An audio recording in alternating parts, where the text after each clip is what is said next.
Ladies and gentlemen, it's Saturday morning, and that can only mean one thing. It is time for Chill Rimworld.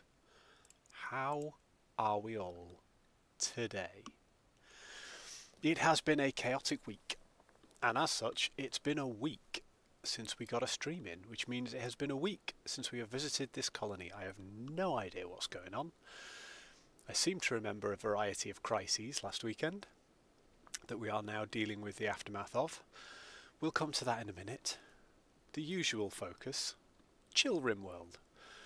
So this is our 40-something hour colony. I don't even know what we're on now. Coming up on 44 hours. But it's my first ever playthrough. So it's not the easiest settings. We're on Cassandra Classic Strive to Survive, but it's certainly not the most challenging. We were just setting out to learn the game, and we've done that at our own pace. 44 hours worth of pace. And that's left us here. We're very close to finishing off our medical room. We're slowly researching our vitals monitor so we can start building our medical room. But after last week we have got 38 components and a few advanced components, so we're going to be able to start putting that medical centre together today, I hope. So welcome on in. This is going to be fun. I'm looking forward to this. What have we got going on? Kindling's up and about. I want to check on the health of everybody because, oh, of course, Kindling develops an ambrosia addiction. Oh, Jenny's got one as well. Oh no, she's just had ambrosia.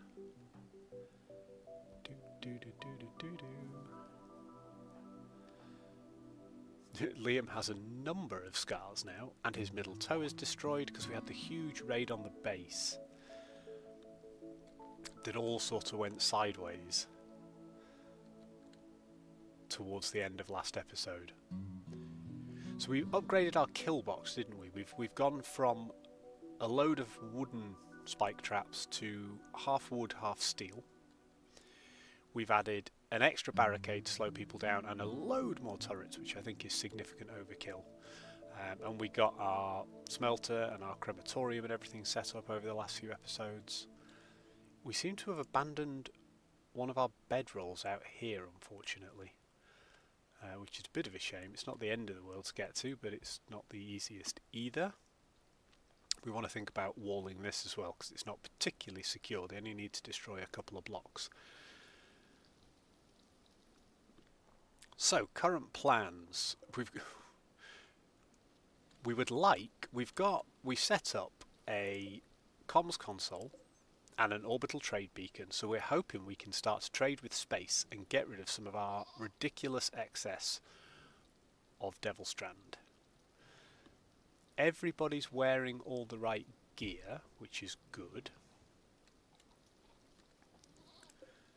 In fact, that's fine, we've suspended all of those already. I just wanted to make sure. We've got food for days. We're still in a heat wave. I've just remembered that's what's going on. We left in the middle of a heat wave. That was our current crisis. So we need to keep an eye on... we're -7 in here. The heat wave is reducing. It's only 7 in the morning. It's already 39 degrees. But I think it's been running for 2.4 days. So I think we should see out this heat wave.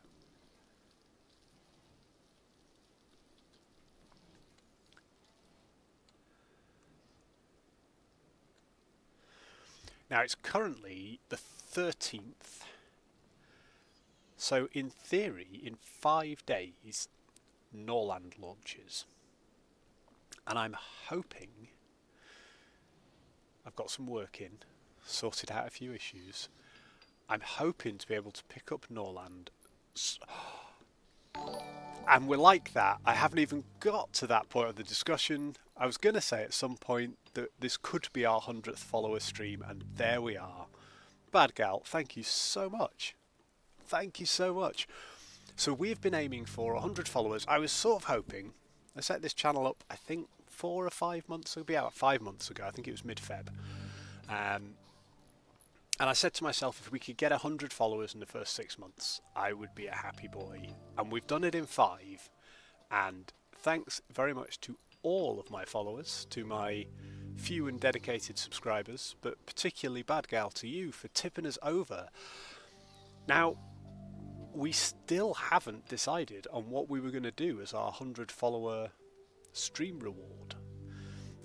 There's some discussion on the Discord that I set up, but it's not many people have had an opinion on that, so we'll see where that gets to. I'll come up with some thoughts after today, I think, because we've hit the 100. That's amazing. So here's to the next 100. So do we say to ourselves, can we get the next 100 in 4 months? Who knows? It would be lovely. But thank you all for joining me, and thank you so much for the follow. It's massively, massively appreciated. Really is. My camera's a bit off centre. Let's try that. I could go back into Streamlabs, but I'm sort of live adjusting between screens. That looks fine. Yes, thank you very much. That's really brightened my day. What a great start to the morning. So, the next goal will be up at 110, I assume, but who knows? I've been letting Twitch sort of handle that for now. It seems to have ideas of growth rates of channels, although some of them I think are not particularly ambitious. But I like it. I'm very, very pleased. Brilliant. Right, well that started the day off right. So one of two things are going to happen now. The gods of karma are either going to bless us with a productive Rimworld day, and we're going to get all this stuff fixed and finished, or Cassandra's going to decide that we can't have everything, and if we're going to be successful streamers, then she's going to deny us our colony and try and take it from us. So the plan is that every time we do a new stream, this is completely vanilla Rimworld, no mods at the moment, no DLCs. I'm learning vanilla Rimworld so that I've got an idea of how the game works, and then we can expand as we go. And the idea was each playthrough we'll add one new DLC, and we'll learn the new bits that come with that DLC. I was planning on starting sort of in chronological order, so I think it's royalty next, but I do fancy ideology. I've not quite decided. We really thought last week, I was pretty convinced on last Saturday's stream that we were getting ready very, very early on, like in the first 15 minutes of the stream, that we were going to lose the colony, and it was going to be time for us to start our next playthrough. But I don't think we're in that position yet. But we are going to be streaming some Norland, as I say. Ah, interesting. We've got ourselves a boom rat in the base. So Norland looks very Rimworld inspired. You control a number of noble pawns in a medieval sort of European setting, and they have lots of interesting interactions, and they go about doing their own things, and they murder each other and sleep with each other and have affairs and all the rest of it, which will be hilarious. It will sort of contribute to our... Let's hang on a second. How hot is it out? 50 degrees. Is kindling struggling? Kindling is not struggling with the heat stroke. I mean, they're annoyed that they slept in the heat, and they're uncomfortable. Awful bedroom. Cabin fever. Of course, their sleep schedule's disrupted because we had all the injuries towards the end of last episode. I think they've been sleeping funny hours. So that's not the best. Now, luckily, kindling is about to go to sleep, I think. They're going to eat something and go to sleep, and that is going to raise their mood. We should be fine. We should be fine. But yeah, but in Norland, you've also got the added sort of challenge and dimension of having a whole... Uh-oh. This boom rat's going to get hit in the trap, isn't it? And it's going to explode. Yeah. Something else I hadn't really thought about.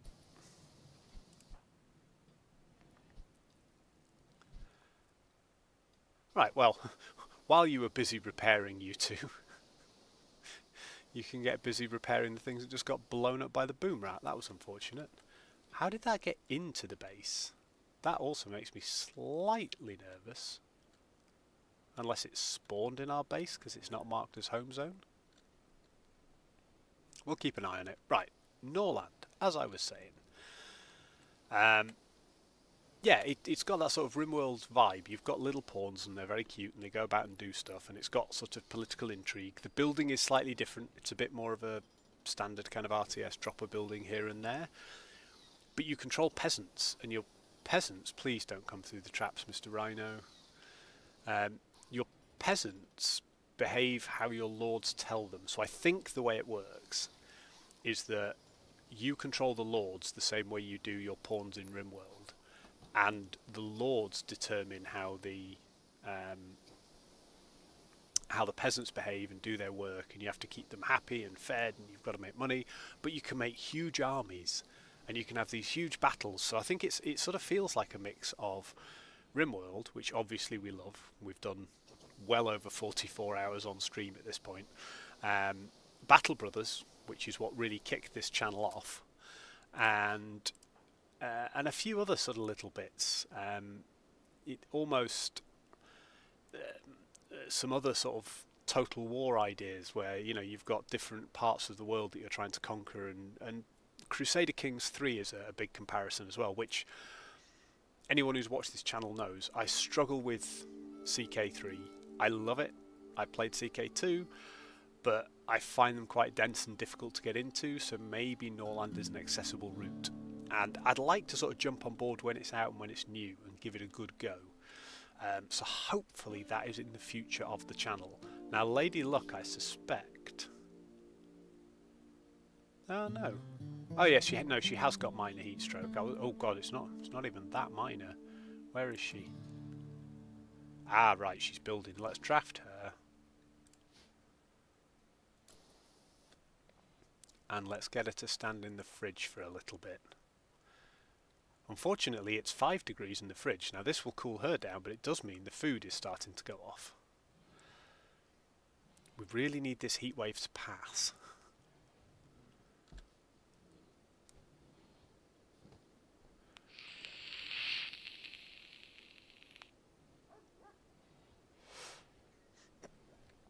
So we're busy training Lusa. And that means that very soon we are going to have, hopefully, 5.5 resistance. So hopefully within the stream we will have our next colonist. We have lost a lot of colonists in the last few weeks. We lost Raytar to an infection following the invasion by the robots. We lost 3 people on a raid we sent them on. It's been a challenging time. But hopefully Lusa will be joining us, which means we will have another follower or another colonist available for a follower in chat to name if they wish. So keep your eyes open. Once we've converted Lusa, if you are interested, you can name her after yourself or anything else you choose. And she... Oh, silver or meteorite. Ah, very nice. Well, we will mine that meteorite then. Excellent. Thank you very much, Cassandra. We'll take something good for a change. But yes, so Lusa is going to be a significant combat pawn for us. She's a teetotaler. She's completely incapable of caring. She's very good with animals, which a lot of our guys are. But she's also very good at shooting and melee. So it will be nice, because we lost a lot of our good combat pawns relatively recently. I think given that we've got Lusa joining us and we've got components knocking around, I'm actually going to unsuspend these so that we can get a set of flak pants, flak helmet and flak vest for Lusa for when she comes to join us. We've already got the Devil Strand stuff we need for her.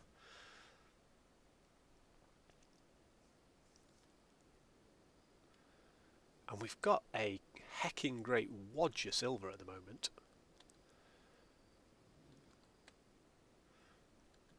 So another reason that this playthrough is 44 hours in and this base is only really as developed as it is. First off, I'm learning the game, so it, it takes a bit of time, but we're taking it at our own pace as well. We're playing it as somewhere in that lovely Rimworld balance of colony sim and survival game. And ooh, we need to make one more sterile tile over here. Speaking of all the silver we've got, let's make another sterile tile, and then we have ourselves a medical bay ready to be populated the moment we've got our vitals monitor. I don't know how big the vitals monitor is, so I don't quite know where to place the medical beds.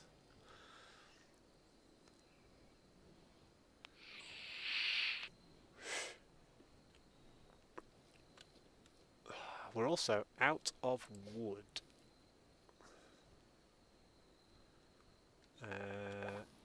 I think we took Lady Luck off plants, didn't we? Oh, hang on. Tell you what else we did.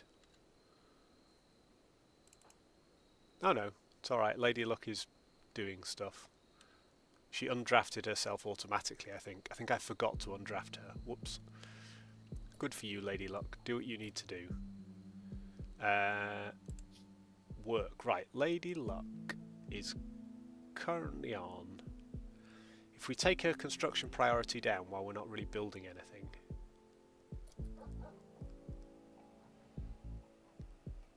then she should be doing growing and plant cutting, and we have designated a whole load of trees down here to be cut. So we've got a load of we've got a field of cloth, obviously, a field of devil strand, which oh god, it's deteriorating like mad and needs hauling. There's not a lot of it from some of these, and I'm not too fussed if we lose all of this because we've got 2.5k in storage. But we've also got hops, smoke leaf and psychoid, all of which we're shoving into our increasingly cramped freezer.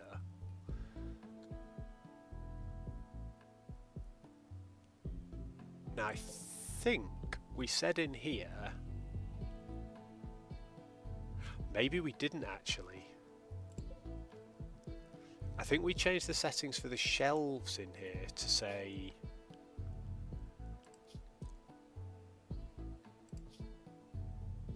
right, we don't want, what I'm going to say is no insect corpses.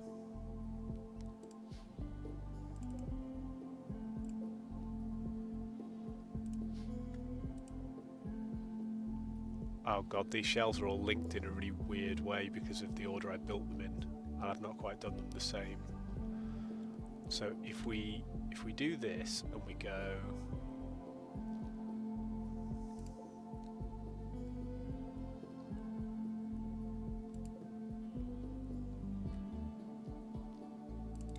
oh no, don't do that, don't do that. I want to select all visible. Select all, right, select all linked.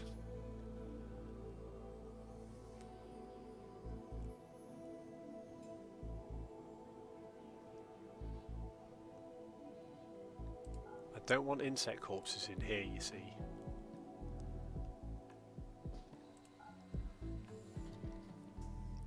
And we said that we would incinerate insect corpses. Because people don't like insect meat, and it's not like we're struggling for other meat. Okay, not a lot of linked shelves there.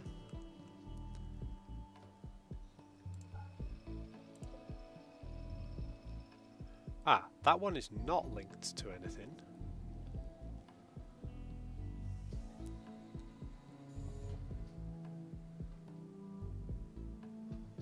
See, if I double click, I just get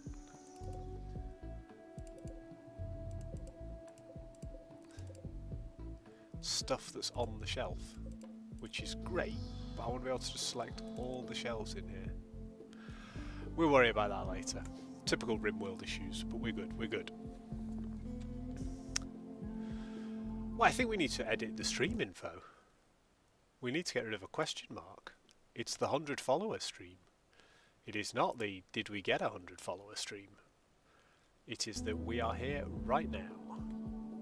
I could sing a song, but I won't. You will be pleased to know.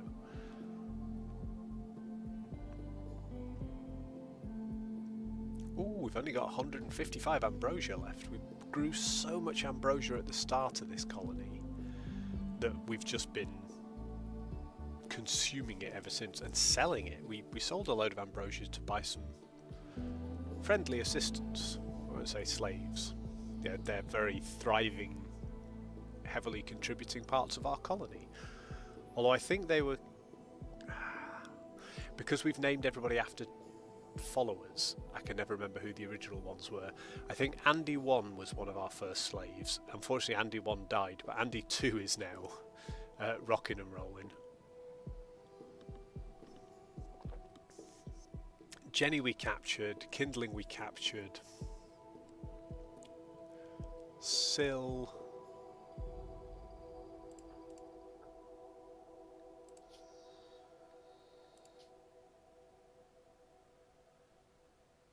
Syl may have been one of our originals, named of course for Silith.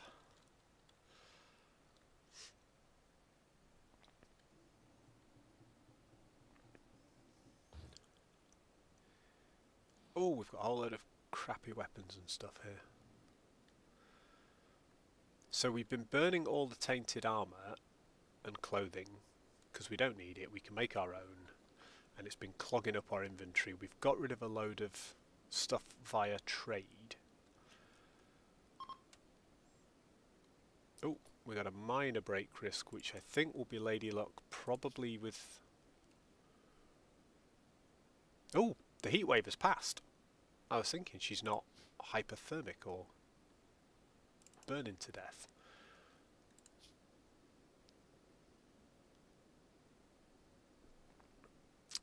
She's happy to be naked because she's a nudist.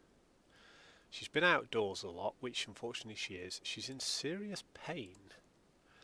I think a lot of that comes from the scar, but I think she was also struggling with heat stroke, which was giving her a degree of pain. See, she really struggles during the heat waves because she's a nudist, so she won't wear clothes. Or she certainly doesn't like wearing clothes, and therefore she struggles with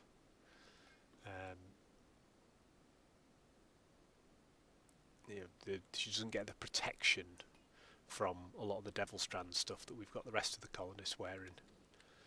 Let me just have a quick look at... We sort of could do with cleaning this area because people walk through it all the time and it is pretty filthy. But I'm pretty sure, yeah, it's in the home zone, so it should get done at some point. Ah, finally! Lady Luck is sowing some trees. This is what I was hoping for. We made a little plantation here for growing oak trees, which should, along with all of our other farming efforts, start to yield a steady supply of wood instead of having to manually cut wood consistently.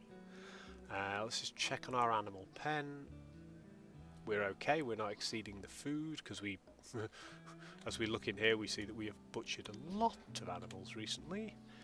Now, oh, I've just realised what the problem is. The reason things are stacking up in here is because we've had Liam back on construction while we had all that stuff to build. And he's our only cook since I'm Different died. So let's get Liam back on the cooking route until we're ready. Which does mean nobody's going to build this tile just yet. We'll come to that. Oh, there are times when it's wonderful to just sit back, hit play, and let Rimworld play itself. And then there are times when you feel you're micromanaging pawns like crazy. What we often do on the Saturday stream is we set everything up, we make sure everyone's doing what they should be doing, and then we drink tea and we watch the chaos. But this morning has not begun like that. It may continue like that. Now Andy 2 is also a plant dude. I don't think kindling is... No, kindling's animals and crafting. Kindling's our big crafter. Kindling's a pyromaniac, I don't want to say anything. We named them Kindling, and or chat named them Kindling. We sort of predicted they would be the death of the colony. Ooh, there we go. We're down to 4.7 resistance on Lusa. Touch wood, thus far, Kindling has yet to set anything on fire. They've had a mental break, and I was worried they were going to start burning everything. But instead they just went on an ambrosia binge and got addicted. So they are 20% addicted to ambrosia at the moment. And we're kind of letting that play out for roleplay reasons. This is how we run our colonies, this is how we run our Star Sector games that we played and our Battle Brothers games. There's a heavy roleplay narrative element. It's what I really like about Rimworld, is it allows us to just sort of press play and let the colony run and see what chaos ensues. And we've had some amazing events and stuff over the last few months. I think we've only been streaming Rimworld for about a month and a half, which is not bad given that we've done, well, the colony is 44 hours old.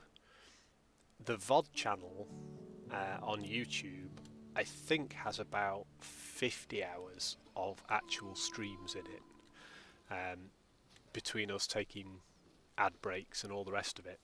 So we've played a lot of Rimworld in the last month or so. It has sort of consumed our time because I love it as a story generator, and it's why I'm excited for Norland. I think that could be a very different way of generating stories with more bloody battles, and I like the idea of the setting, the sort of medieval England, medieval Europe.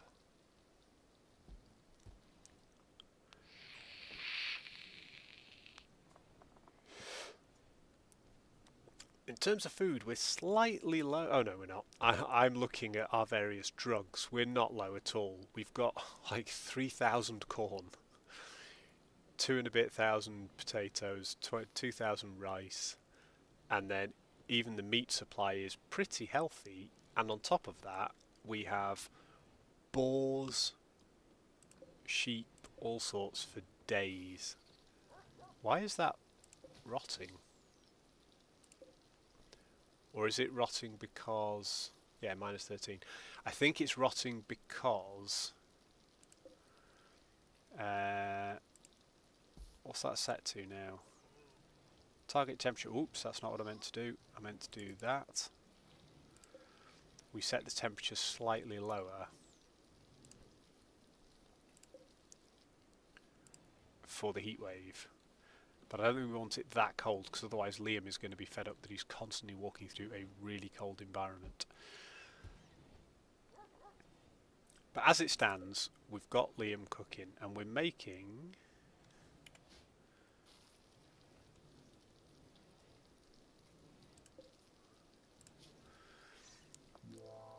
we're currently making simple meals. I think we're going to cook fine meals, because we've got so many ingredients and everybody's on a fine meal policy and it will cheer people up. I think we need to start using a ton of these ingredients and making fine meals to try and save on space. I mean, we could even potentially go lavish, so fine meals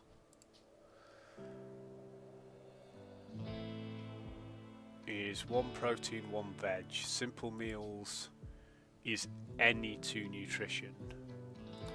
So what's a lavish meal?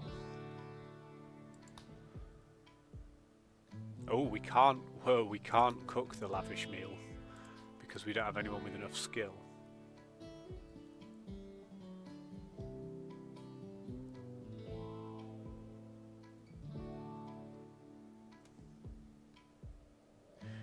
Okay.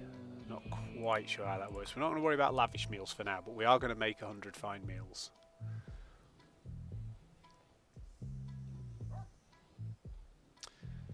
And Liam has a vague interest. I think he's got a passion for this, but not a burning passion. Yeah, so his cooking skill of 6 will go up. We had a fantastic cook. I'm Different was like an 11 or something. But we lost I'm Different. I think it was the Was it the bug raid that killed him? Was it the second mechs? I can't remember. One of our great calamities.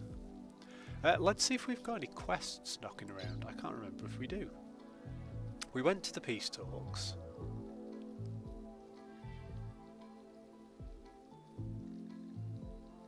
Yeah, we had one expire. I think that was it. Ooh. Oh no, Sills are minor, aren't they? Yeah, Sills on a 2 mining.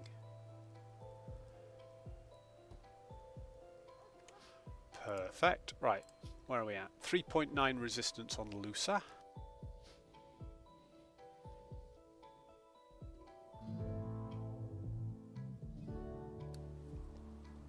But yeah, if we're looking ahead, if Norland is supposed to launch on the 13th, so what's that, 5 days time? That's like Thursday next week or something. We may pick Norland up for the Friday stream, which would be perfect. In fact, Sil is now mining the silver. Excuse me. That'd be great, because Friday is our stream anything night. So we tend to stream Rimworld Saturday and Sunday mornings, if I don't hugely oversleep like I did last Sunday. So Saturday, Sunday morning is chill Rimworld, and then Friday night is our random anything goes night. We have been doing Friday night Magic, streaming some Magic the Gathering, and that's been great fun. I've recently got back into Magic, which is a polite way of saying I fell off the wagon and gave into my addiction. I haven't played Magic in about 18 months, but I have been playing it on and off since about 93, when I was a very young teenager and fell in love with the game. So I've picked up Magic again, and I've been playing that, and we did a bit of that on stream, and it's been really good.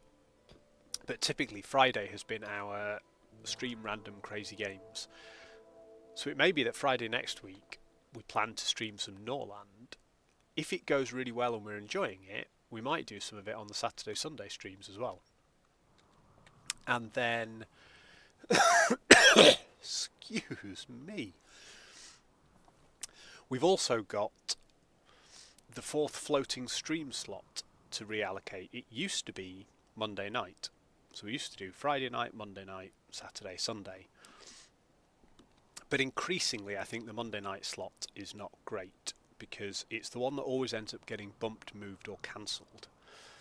And I think that's primarily because, well, 2 things. One, it's the first day of the week, so I go back to work, find out all the work that needs doing, and then the day gets later and later and the stream gets bumped. But also we've streamed Friday, Saturday, Sunday, so the Monday stream feels like, actually I can't really afford the time to be streaming right now.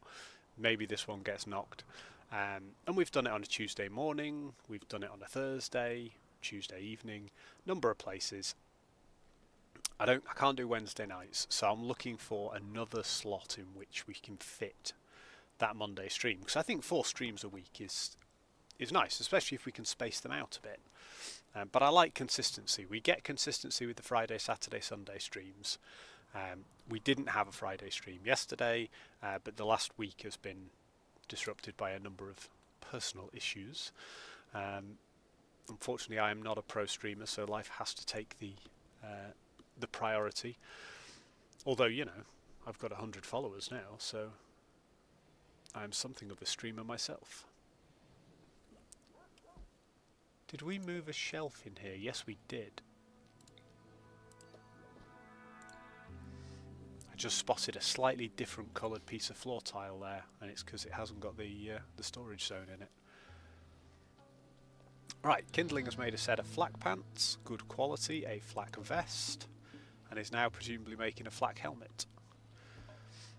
After which we will pause each of those. Oh god, we're feeding Lusa with fine meals as well, although we haven't got any fine meals. Oh no, we got 5. And Liam's making them by the dozen. Have we got anybody else who's set to cook? Yeah, loads of people are set to cook at a low priority. So butchery will happen. because they can't use the cooking table anyway. Only Liam has enough skill to safely use the cooking station.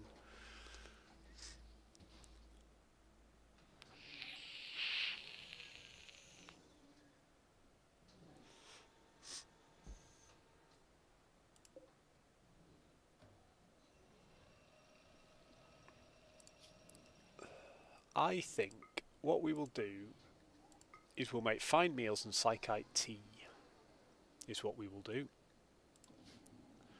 And we'll leave the simple meals till later when we've got everything all stacked up.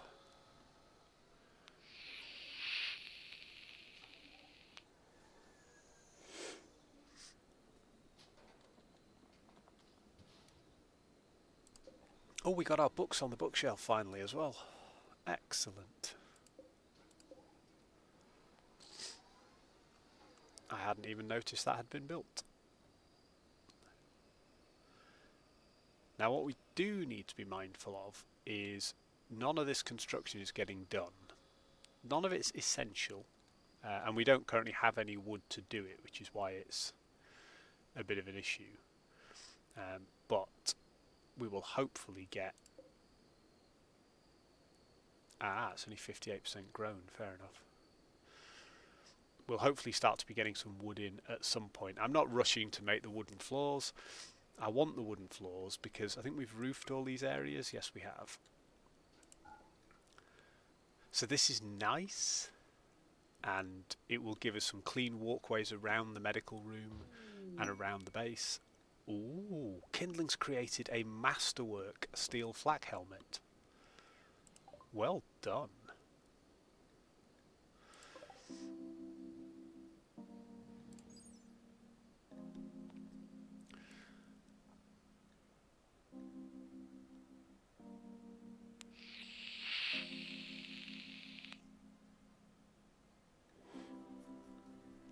Gives a tiny bit of cold insulation, but nothing else. But it's 91.4% against sharp. Liam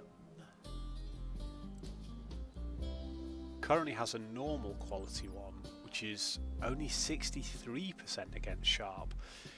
Liam is our close combat beast and our main fighty pawn, really. He's only got a melee of 7, but we've kitted him out with all the best stuff. And he's been carrying the colony in every sense. He's now, unfortunately, since the death of Raytar, he's our primary medic.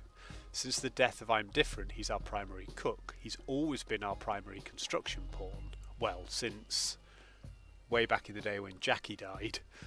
And he's now also one of our best combat pawns. So everything hinges on Liam, but it does mean Liam saves the day a lot. So once Liam's up, we're going to make him equip that helmet. The one he's got is at 79%, so we will get Lucia to equip that when she's up and running, because she's a very good combat pawn, but she's very good at shooting. So hopefully she can kill some stuff before it gets too close. Now we could do with making a few more decent weapons. Drakey's got the LMG, and Drakey is our absolute level 14 burning passion shooting madness, but then Drakey's a psychopath. This whole colony started because Drakey was being transported aboard a prison ship, bound for a penal colony when the ship exploded. She was accompanied by Raytar, the ship's doctor, and Jackie, the ship's security officer, who were in love. Unfortunately, they both died over time. And the death of Jackie drove Raytar to insanity, and he started digging up corpses and putting them on the kitchen table. We've had a wild, wild time in the colony. We're pretty low on power. I mean, it's night time and there's a degree of wind. What I'm going to do, as soon as we've finished researching the vitals monitor, I think we might need to put a few people on a higher priority research. Like Liam is a phenomenal researcher. Andy 2 is an even better researcher. I think we're going to stick Andy 2 on permanent research duty, because he is the best researcher the colony has now. So we'll get Andy 2 finishing off this research, because then he can start researching geothermal. And once we've got geothermal, we've got a vent here and a vent here. And we're going to have to open out the animal pen a bit, I think, to give the animals some nutrition, because the geothermal vents will take up a chunk of space. But we could get 2 vents within the base, fueling into the battery room, and I think it would do us some good. We could also expand the battery room and put even more batteries in if we wanted to.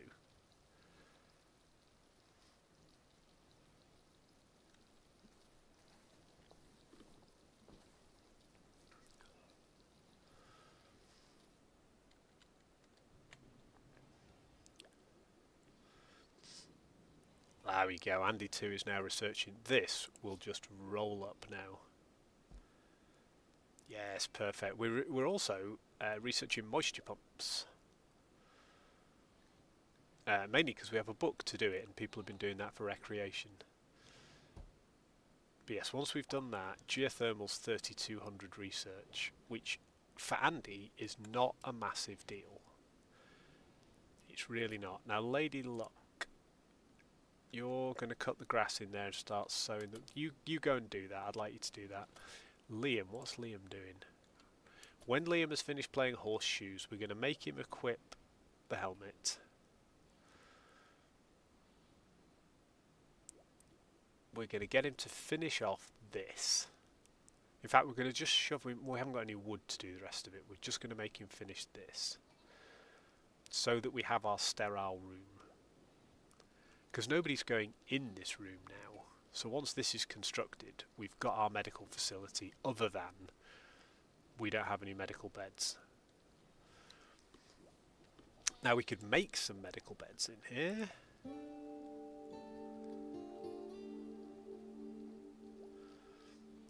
So hospital beds need steel and components. So Liam, if we took you off that and we said to you, prioritise working on the sterile tile.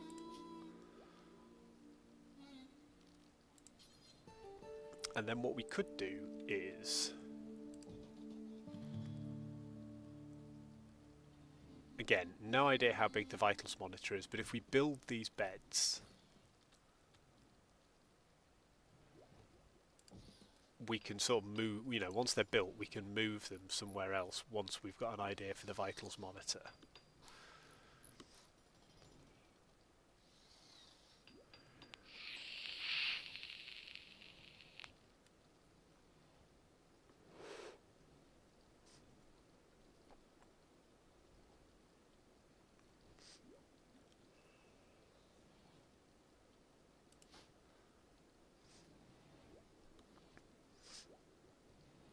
But even without the vitals monitor, if we've got a sterile room with 4 medical beds in it, that gives us a good medical bay.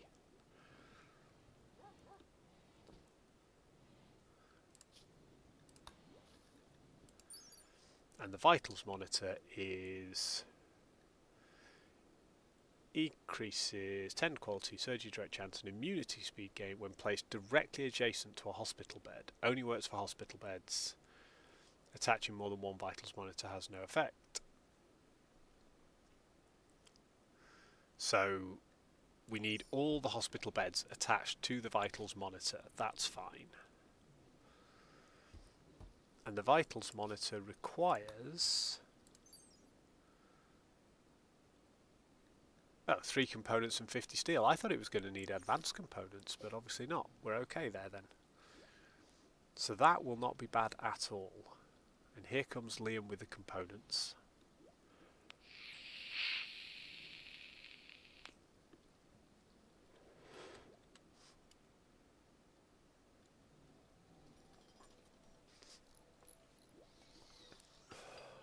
What's Jenny up to at the moment? Oh, she's reading The Adventures of Adrian. Good for her. Once she's finished that, we'll get her to clean in here.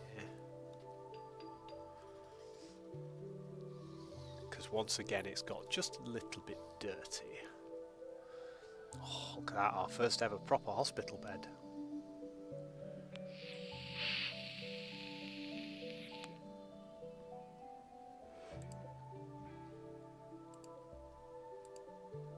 And all the components are in place for these beds, so we've only got 14 components left, but other than holding steel and making the beds, we've got a good quality hospital bed here. Liam is doing us excellent, excellent work. So that was goal number 1 of the stream, was can we finish the medical facility? Well, we still need to finish the research first to get the vitals monitor up. But the fact that we will have dedicated hospital beds is great, because we have lost a lot of colonists to disease and injury recently, and we're also now lacking a decently trained medic. I think Liam is still our best with a medical of 5. Yeah. So Liam is the absolute best we have, and he's only got a medical of 5. So we're really quite pleased if we've got hospital beds and vital monitors to give us a fighting chance, because we've lost colonists to disease just through a complete lack of training and ability. Everybody's on herbal medicine for now, of which we have a lot, because we have a little patch of herbal medicine growing.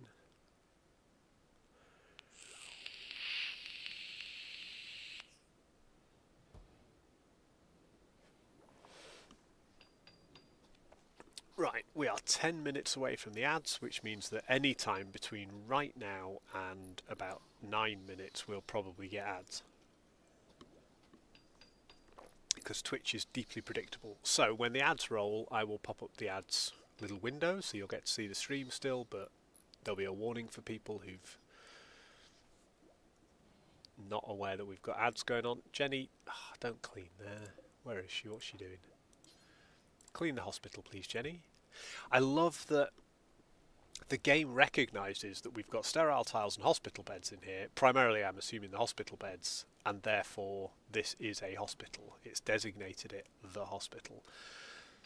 I also like how quick this sterile tile is to clean. It requires almost no effort. Has anyone chatted to Lusa this morning? Oh, they have. She's down to 1.9. So once we get back from the ads, we will have all our hospital beds complete, which we do now. So our hospital is begun.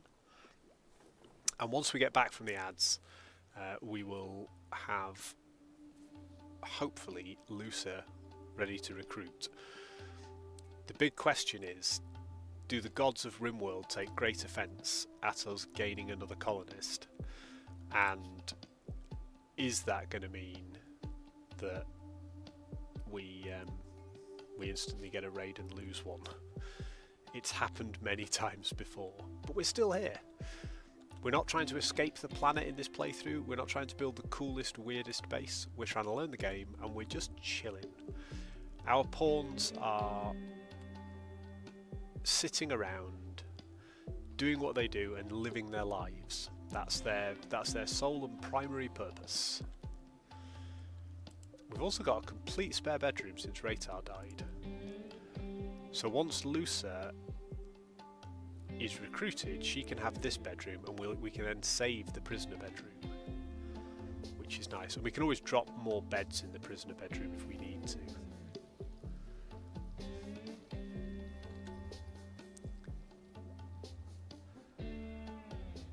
And if we can stabilise, and I would be very surprised if we can, but if we can stabilise and we get Lusa, then I think we start hauling some of our increasing supply of drugs. Look at that, we've got 177 spliffs. I think we take a drugs haul and we go to Raynant. So our nearest nearby colony is Bazinland, which is the Raynant faction, who were one of our greatest haters, but now are our allies at plus 93 because we had very successful peace talks and we did some missions for them. We could go and trade with them and hopefully get ourselves some more components, advanced components, maybe some slightly better weaponry. We certainly need more components because once we've built the vitals monitor, I want to start making weapons. This is what we were looking at, wasn't it? So Drakey has the LMG, which is great. Liam's got a steel gladius, which is great. Syl has a chain shotgun, as does Jenny. And then we've got 2 bolt action rifles on Kindling and Andy. Lady Luck's a pacifist, so she doesn't have anything. Lusa, so Kindling and Andy have got shooting of 7 and 6.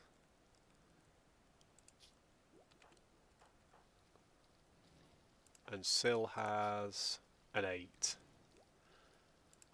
Jenny's got an 8. But Lusa has a 10. So we need to give Lusa something pretty badass. So I think we could do with making...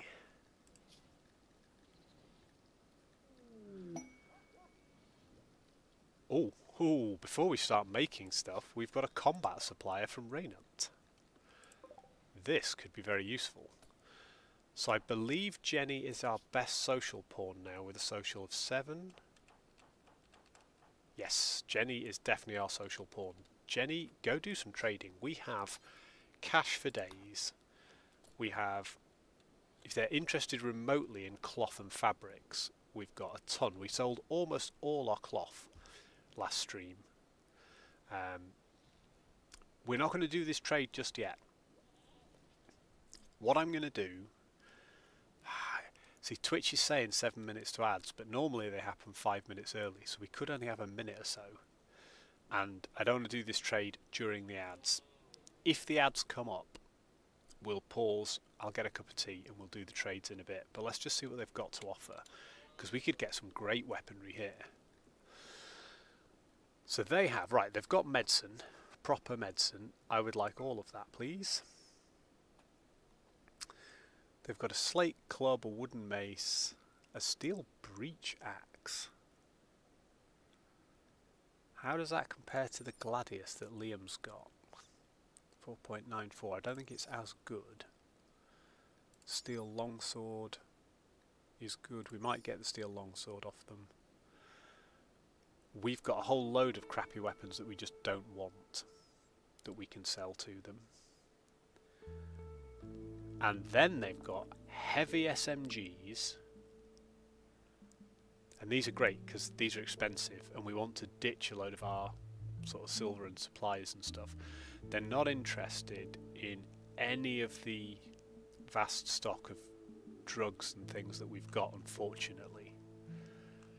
Have they got any components? No, they don't. That's a shame. But they are interested in buying the smoke leaf. The manufactured drugs they like, so we can use the smoke leaf as a bargaining chip.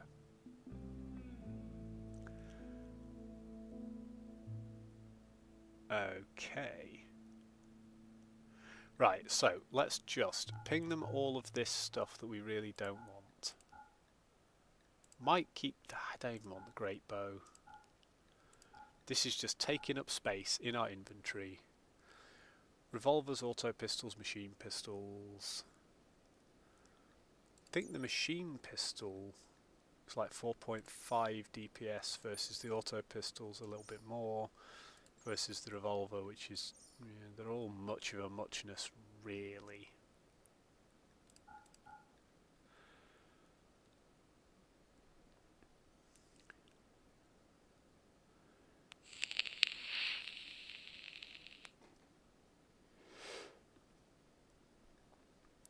I definitely want a heavy SMG. That's melee damage I'm looking at, that's rubbish. I should be looking at... right. So the difference between these... The revolver's 12 damage with stopping power. The auto pistol's only 10 damage but fires faster, and the machine pistol is only 6 damage, but with a much higher round per minute count. Maybe we keep a revolver round. Not sure. Right, we're definitely going to get ads in a minute or two. So I'm going to go make a cup of tea. We're going to come back and... oh, hang on. We can't do this without finishing the trade off. Because the game has paused anyway while we're in the trade window, so that's fine. Absolutely fine. Cool. Right, we'll get rid of some stuff. We'll buy some stuff.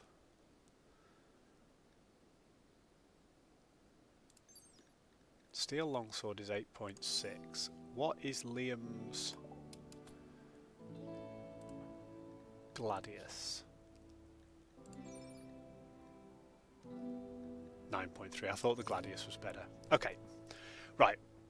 We're going to take a break for the ads. I'm going to grab a cup of tea. We're going to come back and we're going to trade for some hardcore weaponry. We definitely want a heavy SMG. I think we probably want to buy some other cool guns as well. And then we've got something ready for Lusa. When we recruit her, she is going to be one of our new combat pawns, which is great. And it saves me constructing anything and wasting my components, which is even better. Right, see you guys in 5. We will pause for the ads.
And we are back. That was good timing. Now, I know that most people, excuse me, do not get the ads for as long as I do, but... Right, Jenny.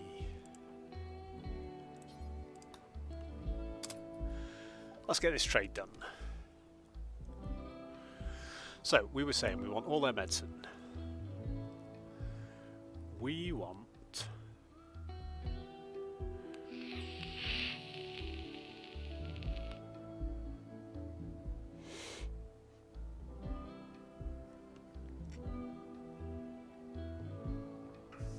We'll come back to that. I don't think we need any of those. We were getting rid of all of these bows.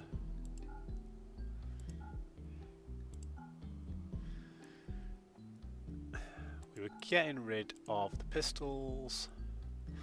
We're buying a good quality heavy SMG because the damage is 12 on the normal. On the good quality,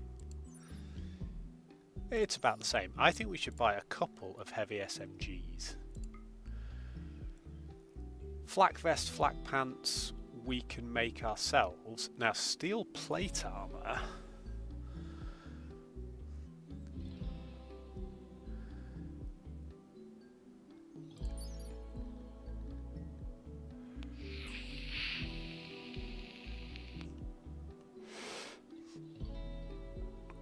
Gives us amazing armour rating.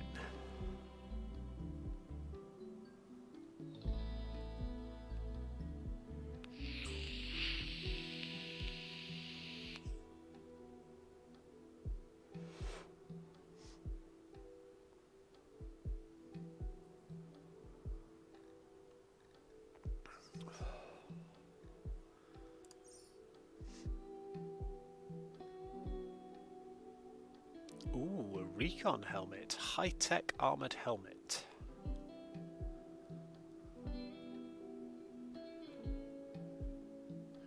There's another shield belt. The shield belts are good for melee pawns.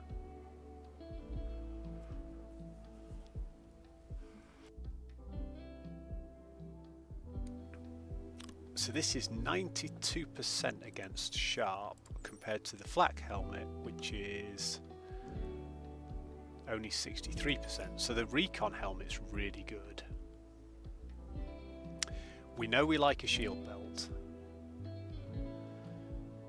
Depends on how much stuff we can sell them. The steel plate armor seems pretty good. So the flak vest gives us 115% sharp. The steel plate doesn't give us anything like as much actually, although it covers a lot more.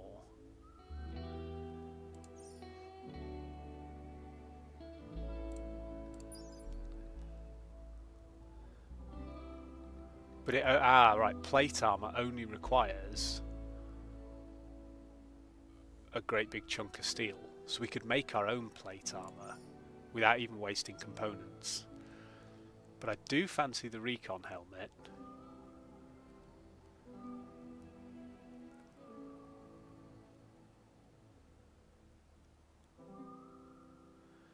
If we took the recon helmet, we haven't got any other melee pawns, but a shield belt is pretty cool. But if we took the normal and the very good SMG, heavy SMGs, and the recon helmet, and all their medicine, at the moment, we're paying them 1,700 silver. We've got a lot of silver for trade, so I'm not too worried about this. But at the same time,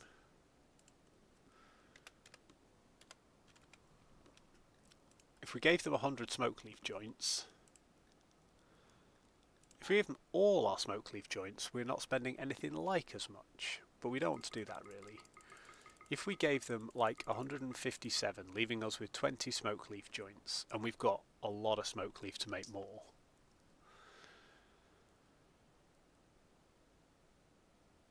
we would spend 600 of our vast wealth, which is fine, and we would end up with some cool stuff. So I'm going for that.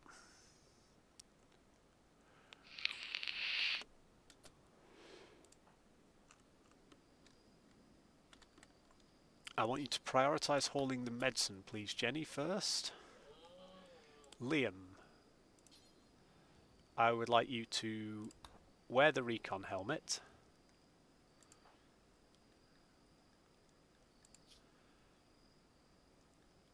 And then Andy 2 and Kindling have the bolt action rifles.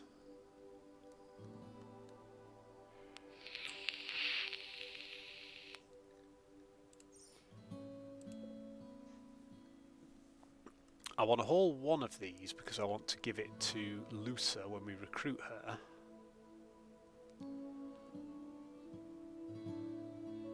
And I'd like either Andy and Kindling are our 2. Andy's got a shooting of 6. Kindling has a shooting of 7. So Kindling, you are going to equip the normal quality heavy SMG.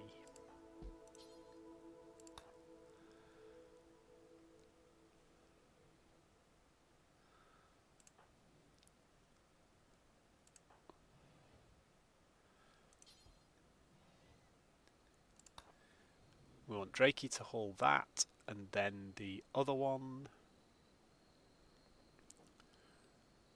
and then the guns when they inevitably get dropped. But we're suddenly more badass.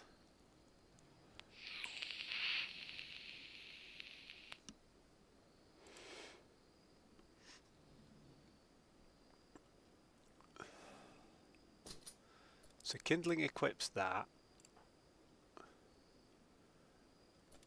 Drakey's hauling that, so Kindling... Oh, you can't haul anything ever. That's a shame. So Drakey, after you've done that, I want you to haul that and haul that, please. So Andy's going to keep a bolt action rifle. If Lusa's going to join us soon, she's at 1.9. Oh, we have a random lady. She's presumably part of the party. Yes, she is. Her name is Lady. I was just like, oh look, a lady is wandering through.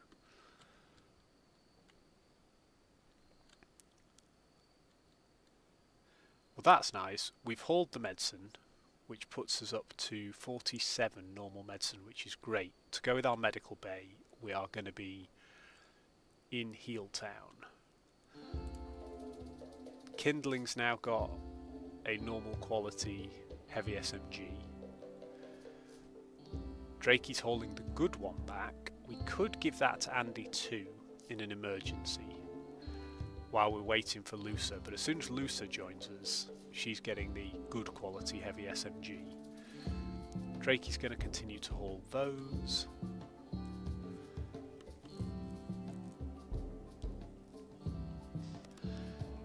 And we're stabilising again for just a minute. And then we'll let the pawns do what they need to do to be happy pawns. We're not really managing to do enough fine meals quickly enough to keep ourselves in a full supply of fine meals, but that's okay. We have them a chunk of the time.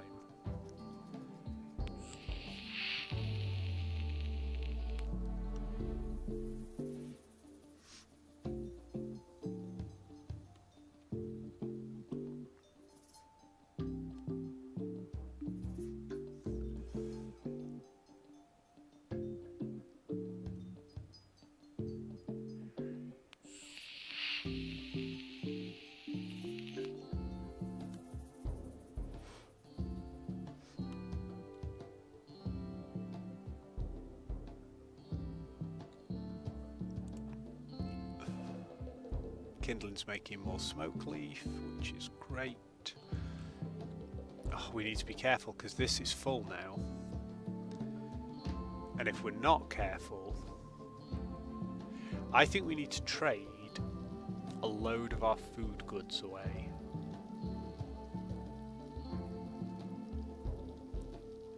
Because if we're not careful, we're going to end up with stuff stuck in doorways, and then the chilling is going to fail.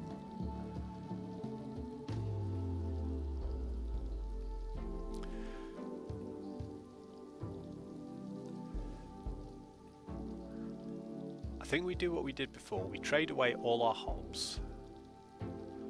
We've got a lot of hops and we're not making beer at the moment.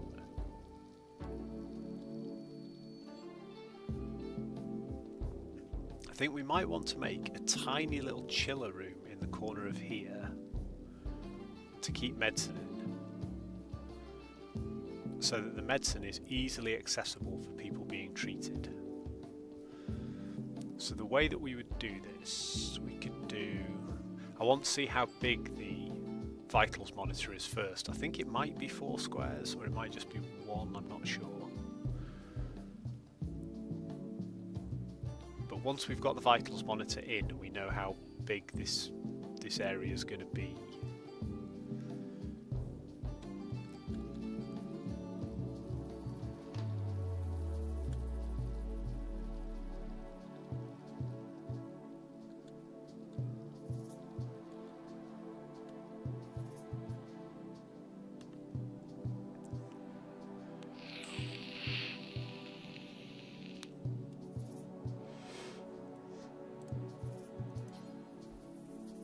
Ah, we can call people from here. So Jenny's up. What's Jenny doing? Jenny's eating a fine meal. She's going over to this table here for some reason. Good for Jenny. After she's done that, let's call Raynant and see if we can't trade with them.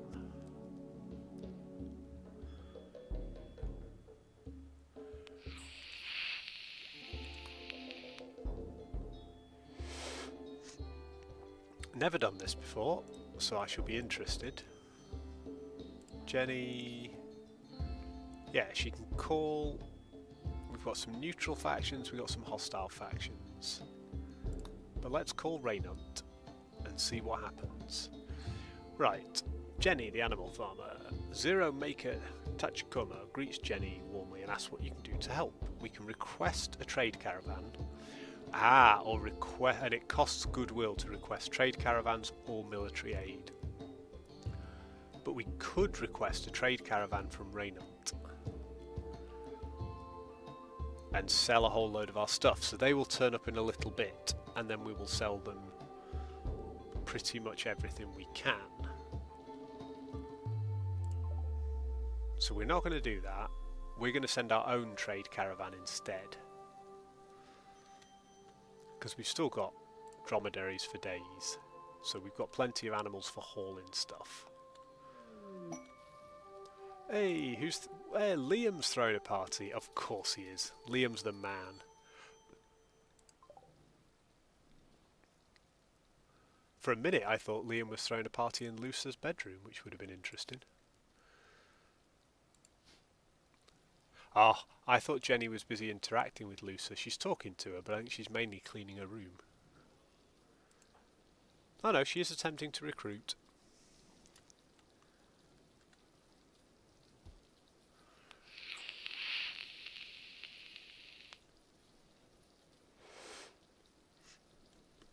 Resistance is down to 0.7. I'm really looking forward to having Lusa on board,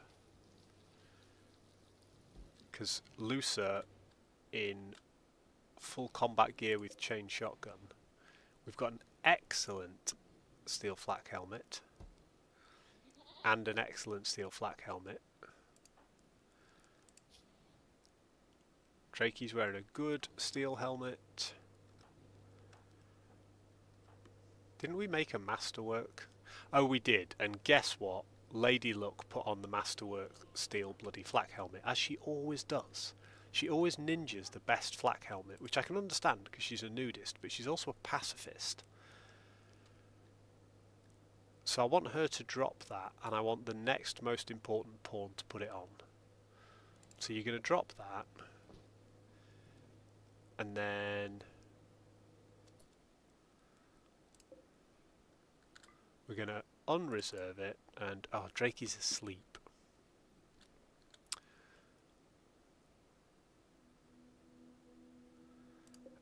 We'll forbid it again for a second. Drakey's going to put that one on. Drakey is currently wearing... Drakey's wearing a good one. Who's wearing a normal one? Syl is, and Syl's a bit of a combat beast. So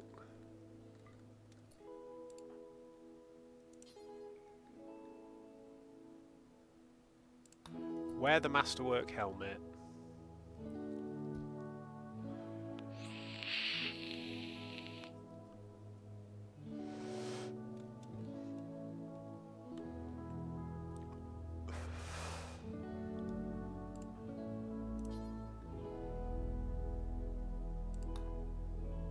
Nice, the dog was going to haul it. We'll get Lady Luck to wear it. She can have a normal helmet, but she's not having anything else.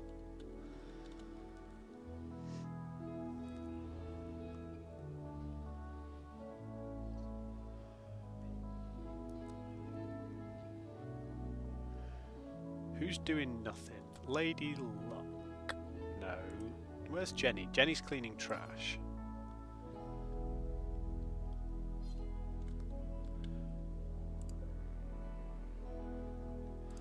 We had a bill set up to cremate corpses. Insect corpses. So why... cremate human corpse, cremate insect corpse. I want Jenny to get rid of the insect corpses from out of here.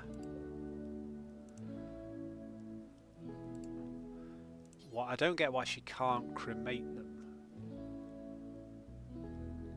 There's nowhere to store it, which I understand. Right, okay, so what we'll do then is we'll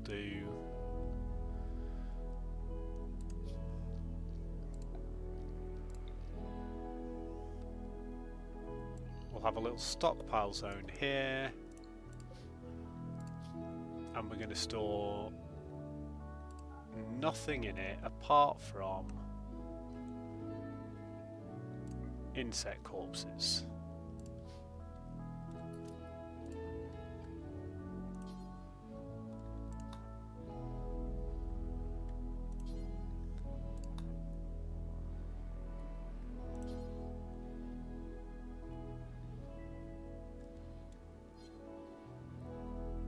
Make a bit of space in here. We don't want the insect corpses.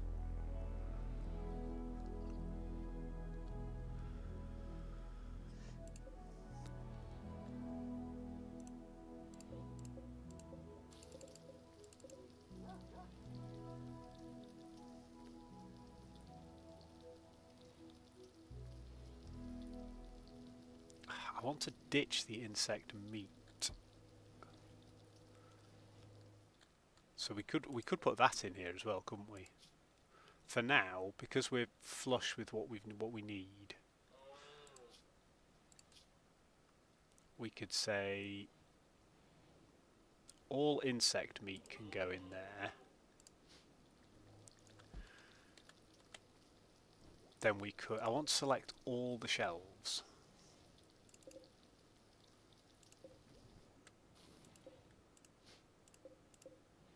What? No.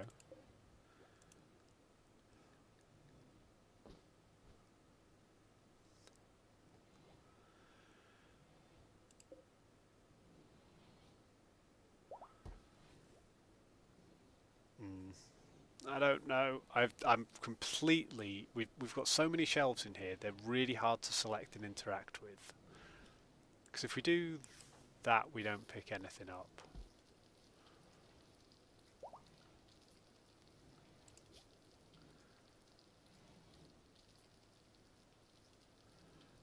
There'll be a way to do it, but I have no idea what that way is. I want to be able to select all the shelves in here and say, don't store any insect meat in here. And then all the insect meat can get stored here and can go off. And that would be fine. But that isn't happening just yet. Right. We want...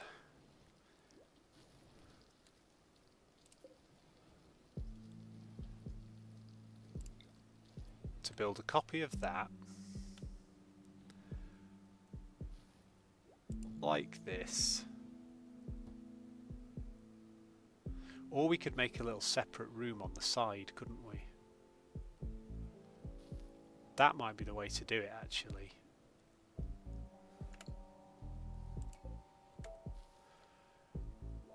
Might be that what we do is we go marble wall like this.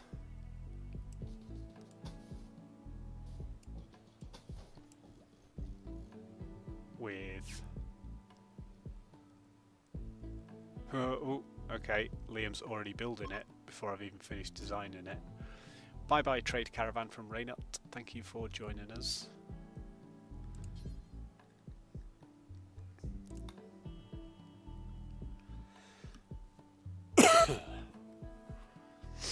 Oh, Liam's already smashed that bloody wall.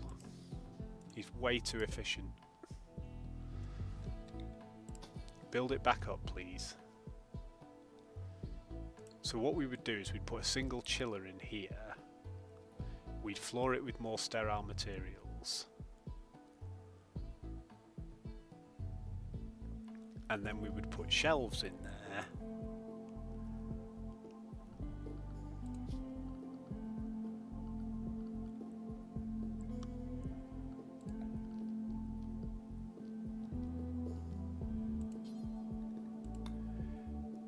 Needs to be wider than that. We can get 2 shelves in. I don't think we're going to need a lot of storage for, but it is going to need to be just 1 wider than that, I think, which isn't ideal, especially as that's already been started.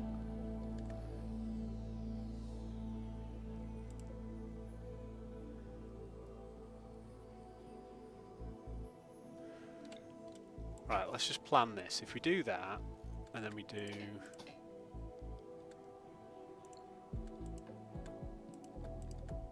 that,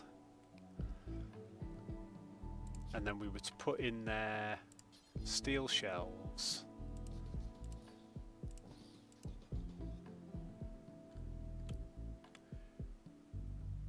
and then I don't think we need any more, but if we do, we can fit more in.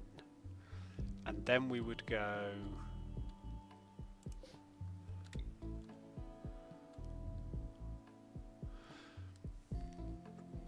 I don't think we necessarily need an airlock in here, because we're not going to be going in and out and in and out and in and out. We're going to be grabbing a load of meds, coming and treating people, and going again. I think we could happily do that.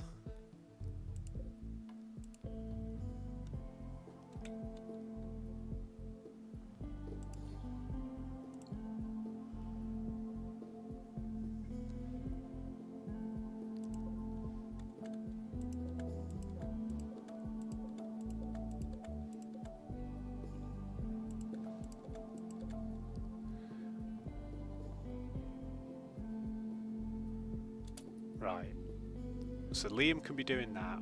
We'll build all of that.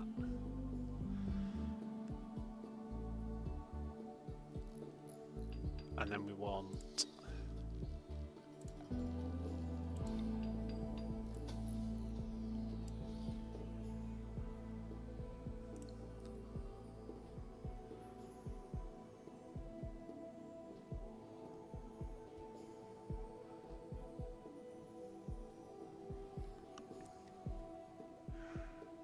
We could have squeezed it in here, but I think this works fine. And worst case, we can turn this little bit into an airlock if we need to, if we feel that it's making the medical room cold.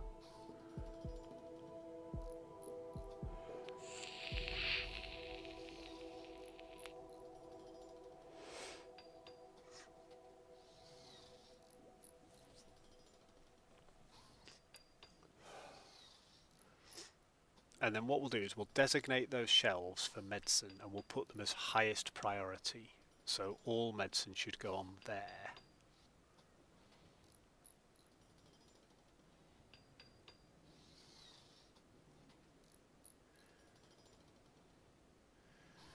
And that's going to include the medicine that, like the Glitter World and the normal, that doesn't need to be stored in the fridge, but it will all then be really accessible for the medical bay. Okay. This is my theory.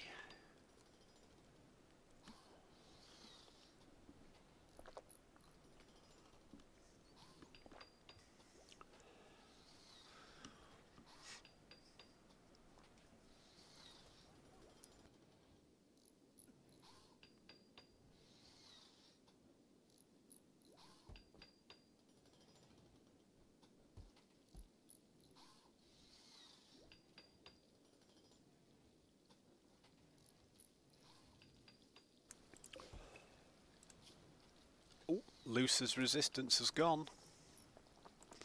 So hopefully any second now we recruit Lucer. In which case we will immediately get her working on stuff.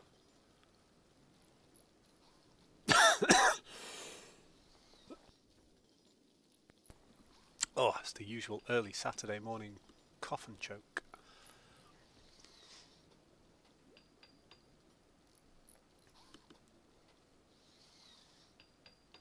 I'm not dying and it's TMI, but I get morning reflux. I've got antacid pills for them, but I do tend to be a little bit coughy in the mornings. I'm not coming down with anything hideous. Also, when the pollen count is relatively high, gets me a little bit worse. And the stick probably doesn't help, but it's I have been to get it checked and it is very much the reflux.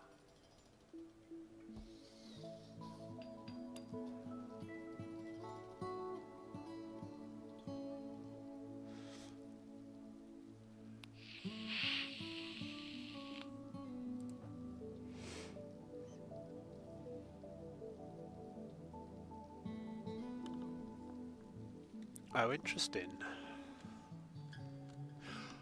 Ah, Lady Luck is finally cutting these trees, so we finally got some wooden flooring to floor this lot, which is great, because then we get a nice wooden floor in front of here. Toxic fallout. A distant chemical fire has released a plume of poison over this entire region. Any person or creature not under a roof will be slowly sickened by the toxic dust settling out of the atmosphere. It will last anywhere between a few days to nearly a quadrum, which I don't know what a quadrum is, so that's going to be interesting. Well, I'm glad we have a medical centre, but we haven't finished building it yet.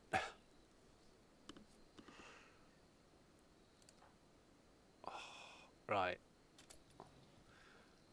Liam's going to work on some wood flooring, which is great.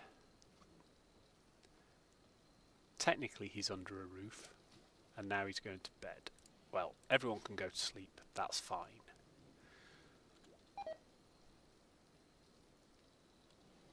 Oh, no! All our plants are dying because of poison. I can live with that, because we're running out of place to store all this stuff anyway, at the moment. Oh, Andy's making psychite tea. Or was he just hauling it?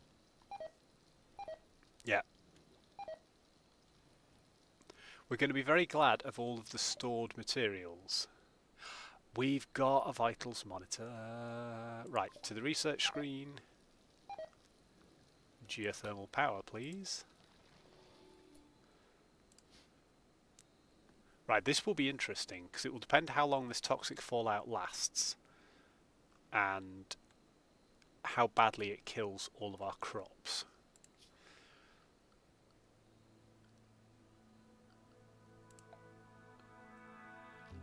Right, the vitals monitor is only one tiny little thing. So if we put it there, and then we said reinstall that there, I want the head of all the beds around it.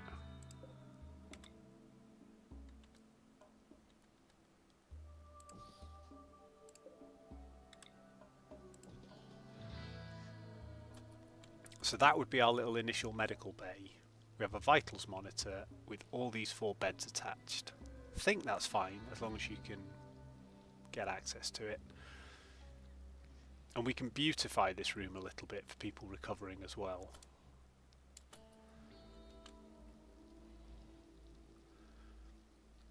So I think given the fact that this toxic fallout is potentially going to start to affect people quite badly, and we don't want to be hauling things around during,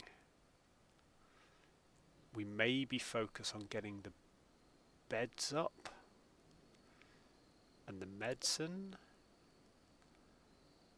So we could, for now,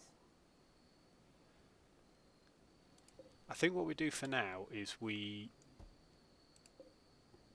disallow the door so we don't accidentally smash a hole into here. Also, are we missing... No, we did rebuild the roof. That's fine then. So all these areas, anyone working in these areas is fine.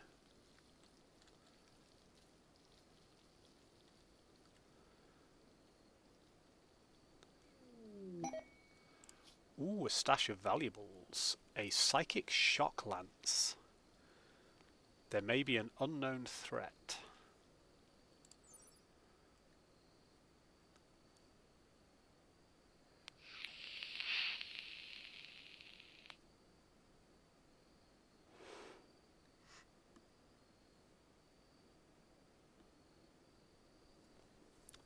So presumably we can use the psychic shock lance to shock people and then capture them. That would be kind of cool. I think maybe we try and pick this thing up. It's a 2.2 second aiming time. That's quite long. But yeah, I think we maybe try and get a psychic shock lance at some point.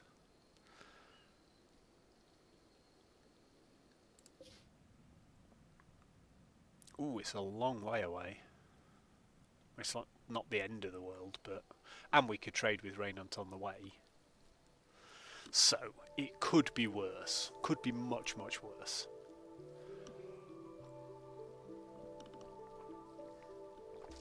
Oh, however, as always happens on a Saturday morning, we've already been streaming for an hour and 40 minutes. We've hit our 100 follower goal, so thank you, Bad Gal. And we're just chilling. And the Devil Strand is busy dying. Well, we could sort of do with a season of the Devil Strand dying off. It's only really the food plants that make me slightly nervous, and we've got such a stack of food that if everything died, and we've got so many people who are good with plants and animals, the problem will be this could well kill off a lot of our animals. They're currently fine, but it could decimate our animal population, which isn't the end of the world because we've got very good hunters in the crew, so we can go and hunt some more. But I'm glad we have a freezer absolutely rammed full of plant matter and animals. If anything, we've got too much Devil Strand and too much cotton at the moment. Everything else can just sort of do what it does. The next challenge is going to be the distinct lack of power. As we've expanded the base, some of these things draw a lot of power. So we really need to get those 2 geothermal vents up and running, which we had an opportunity to instantly learn geothermal research a while ago, and we lost 3 colonists trying to get it. And that set us back a small amount, I would say.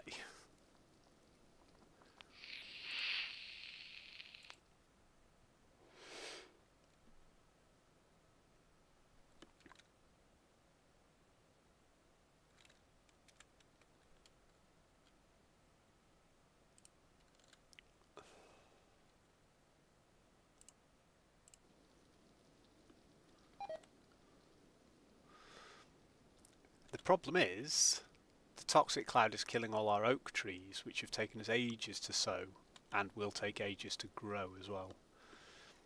That one's going to hurt us a little bit, I think.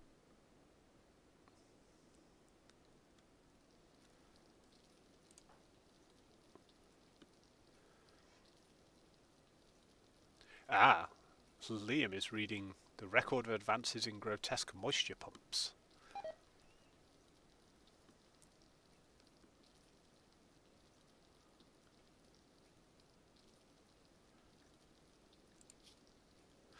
So that counts as recreation. It's giving him recreation time, but at the same time it's giving us research into moisture pumps, which is brilliant. Absolutely brilliant.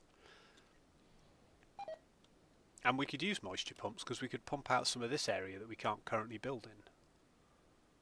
So it's pretty good. Interesting toxic fallout. Jenny's outdoors in it. No, yeah, no current problems. Most people are working indoors. Lady Luck is going to be the issue because she's out in the fields.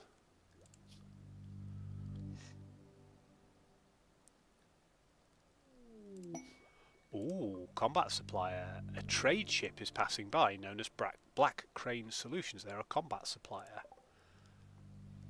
So, can we get Jenny to call Black Crane Solutions? Yes, we can. So let's see if we can trade with the combat supplier. Now, unfortunately, being a combat supplier, they may not want to get to take Devil Strand cotton and stuff, which is a shame, because if they did, we can't sell any of the stuff in the freezer to them, I don't think, because it doesn't have an orbital trade beacon. Right, to send items or silver to orbital traders, you must build an orbital trade beacon and place a stockpile of items near it. We've done that, so that's good. Right, what we want from them is components. All the components. They've also got a load of medicine. Ton of stuff we don't want. We've got a steel spear, okay. Not bothered by any of that. We've got a couple of bolt action rifles that we could sell them one of. We're not selling them the heavy SMG. That's our new way to go. Right, we've got assault rifles and all sorts. What else will they take from us?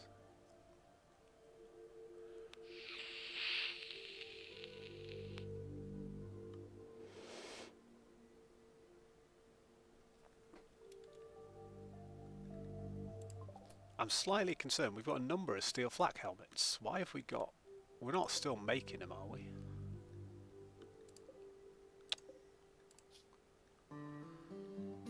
Oh no, we have stopped making them, and we will suspend these for now, just in case. Right. So we definitely want all their components. That is a no-brainer.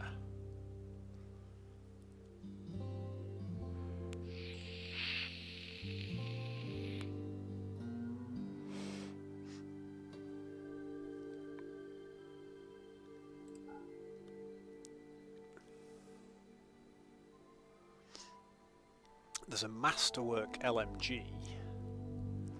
Oh, and a minigun. And marine armour, which there's no way on earth that we can afford the marine armour unless... Yeah, see, they will not buy from us any of our... Like, our ridiculous amount of Devil Strand would be amazing, but they don't want it, which is a real shame.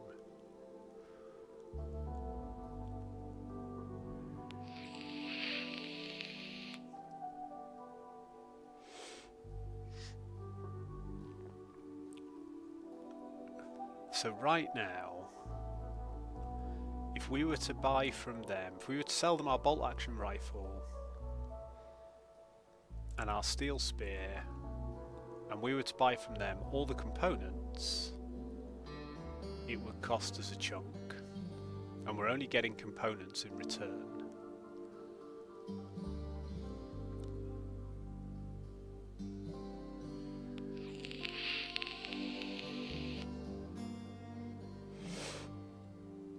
We're not getting medicine, but we've got medicine.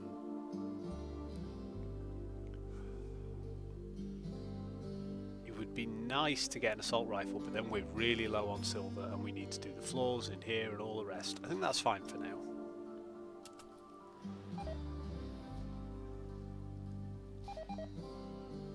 Everything's dying. Your carefully farmed land is all rotting in the toxic fallout.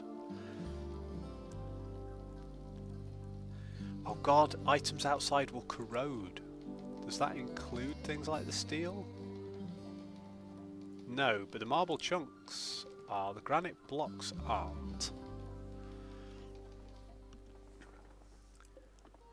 But yeah, so all of our stone chunks and stuff, which typically are absolutely fine, and potentially the steel slag chunks, typically fine, but actually what's happening now is even that stuff is starting to corrode in the toxic fallout.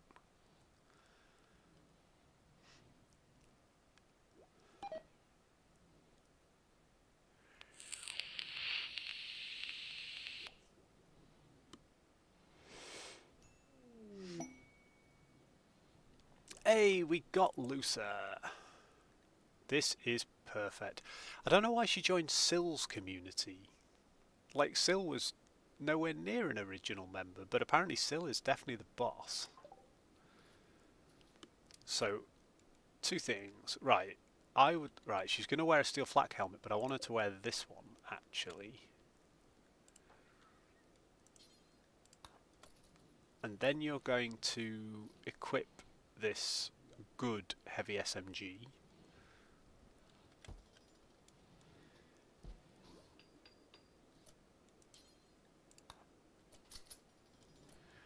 And then you're going to wear the steel flak pants, followed by that, and that, and that. So you'll have flak pants, flak vest, devil strand duster, devil strand undershirt, excellent flak helmet, and a heavy SMG.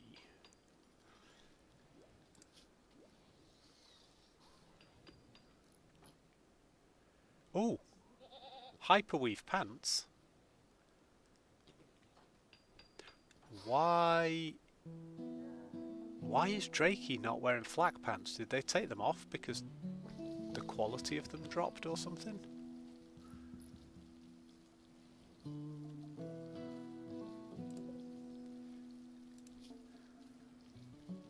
We need to make Drakey some flak pants, because everybody should be in flak pants.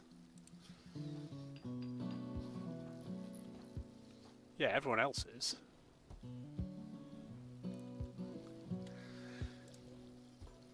Which actually sort of says to me we don't want to suspend these anymore.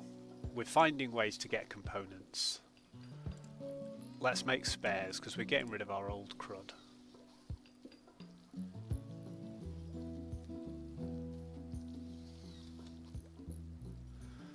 Oh, nice. Liam's getting the flooring done.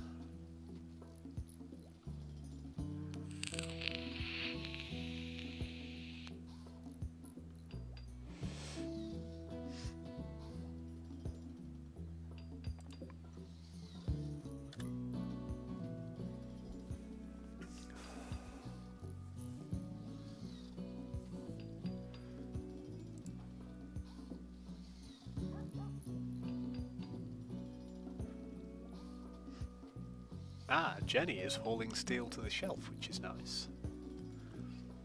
While Liam makes us a floor. So we started with about 3,000 silver, and we've now dropped to about 1,300, which I'm happy enough with. You know, we've spent it on useful things.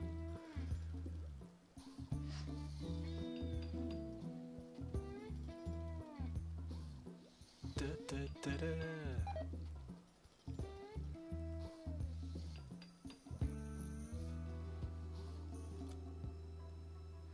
Jenny, prioritise working on the hospital bed, please.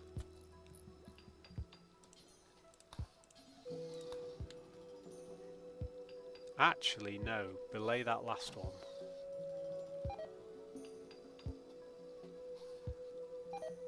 I'm pretty sure we can build the vitals monitor without moving that other bed, but I'm not 100%. So instead, you can clean this room.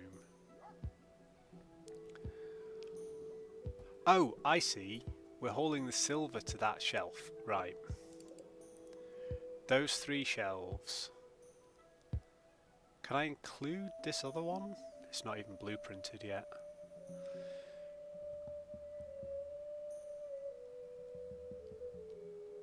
I want to link the settings, and on these we want to clear everything, and then we want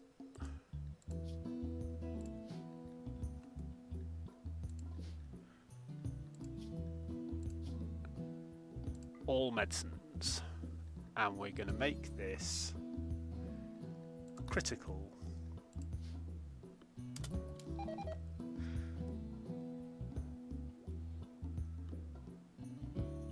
Yeah, so suddenly we had more shelves, and immediately everything's full on half the shelves, so we started hauling things to incorrect places.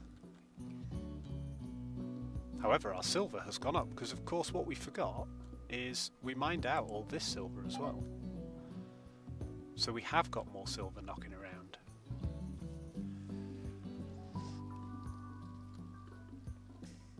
We're not losing too many plants to the toxic fallout.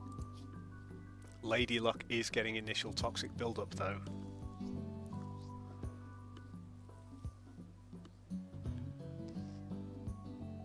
If a creature dies with toxic buildup, there's a chance they cannot be eaten. Not a huge problem for Lady Luck, but a big problem for our animals, who are now getting toxic buildup. Oof, this is bad. We're just going to have to weather this, I think. Right, Drakey is now busy hauling everything to these shelves, which is good. Liam's finishing off the floors.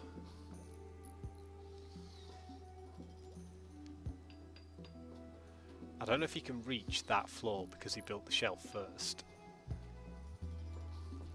So it might be that that floor never gets finished, but that's fine because nobody's going to be walking on it.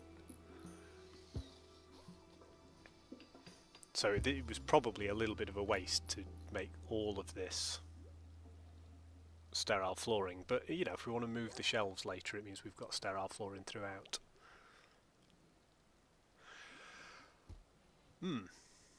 Right, what is Liam doing? Because I've suddenly realised, yeah, Liam, I love you for it, but I've just realised we're now moving all our herbal medicine into here in an unroofed building that's not refrigerated, and stuff is going to spoil. So I need you to prioritise working on this door.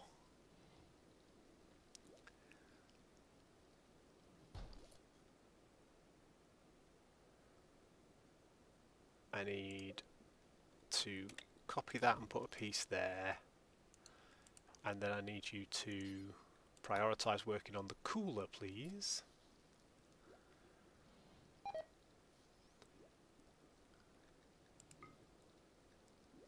And then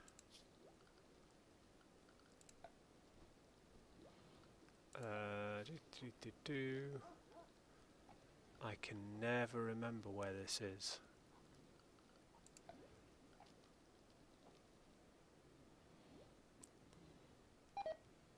What? Liam, what are you doing? Alright, you are. Oh, that's fine, you're making the cooler.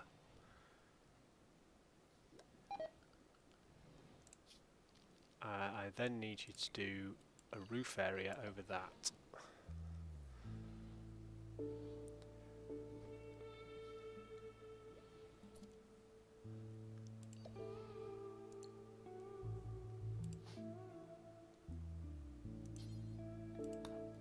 Right, Lady Luck, get the roof made so we've got no toxic fallout coming over here.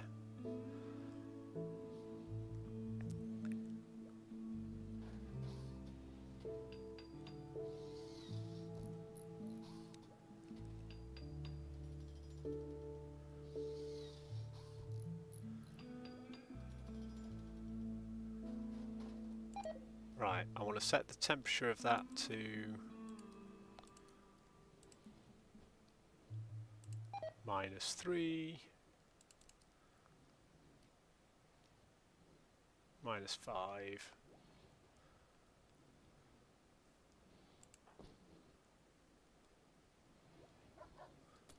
Oh, Liam went back to sleep. Right, Lady Luck.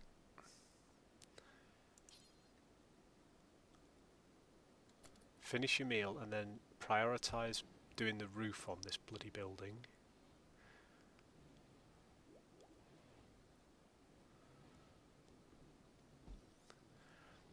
This is the problem when you're trying to do very simple things in more challenging conditions like during toxic fallout or when people are already stocking the shelves.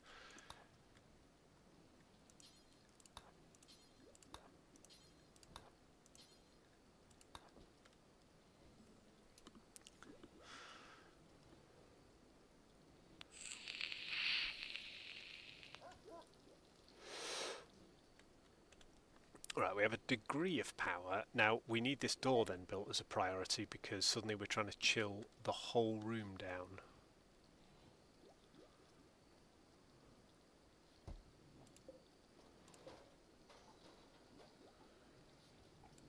So, Lady Luck, I'm hoping, is going to get all of the roof done in here. Right. Sorry, prioritise working on the door, yes. Once the door's done, prioritise working on the sterile tile. Then we'll let Liam finish the shelves and everything else once we're done.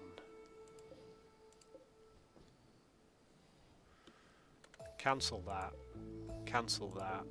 Ah, what did I do? I cancelled the wrong thing there.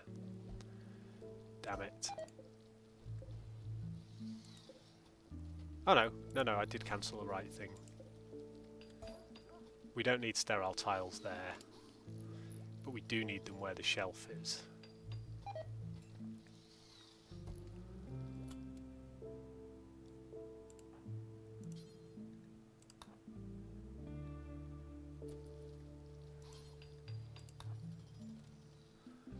Oh crap, she did the sterile tile first. I thought she was doing the door.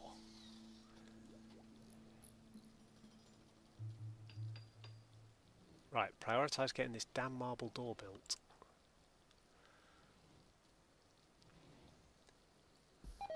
But we've got... most of our meds will be in here. The rest will be transferred soonish. But then we've got all our meds in here. We can always build another little corridor room into here, which I think we might do. I think that's the way to do it. Is we will copy that. We've wasted a little bit of sterile tile here, but still.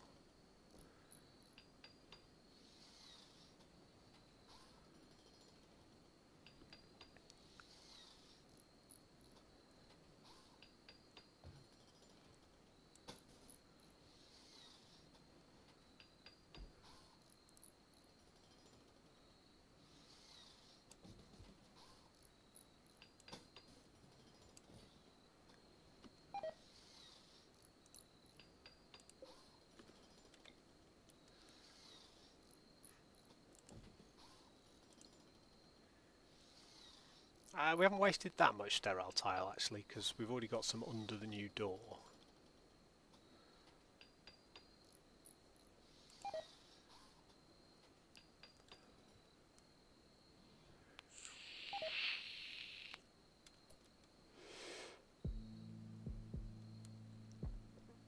Yeah, that's all fine. So, this room is now 0 degrees. It's 0 outside. It's what? Ah, sorry. Outside's 24. In here's -10, but the door is built. In here is 15. So this room will start to warm up. This room will start to cool down.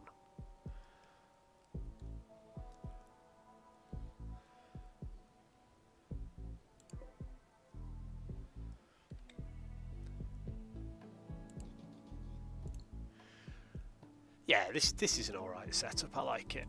And that sets me -5, yeah. So all of our medicine will be chilled in here. Then we can bring it through into here. In our medical bay.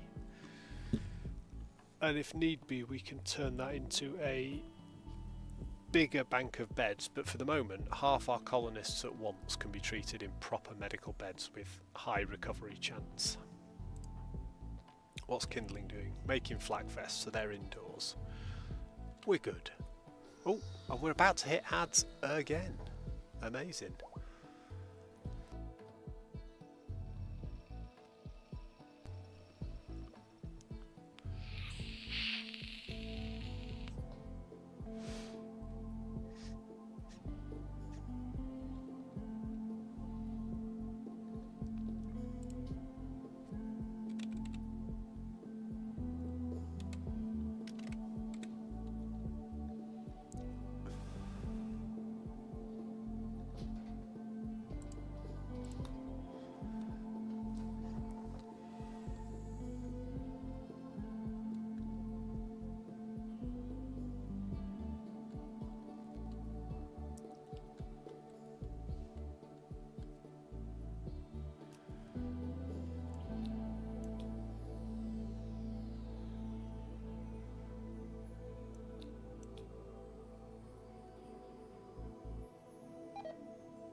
Right, I've just reordered our pawns so that we go from Liam at the front, who's our main melee pawn, and then decreasing level of shooting skill. And in decreasing levels we've got an LMG, a heavy SMG in good quality, a chain shotgun, a heavy SMG in normal quality, and a bolt action rifle. And Liam's got the Gladius. And there are the ads.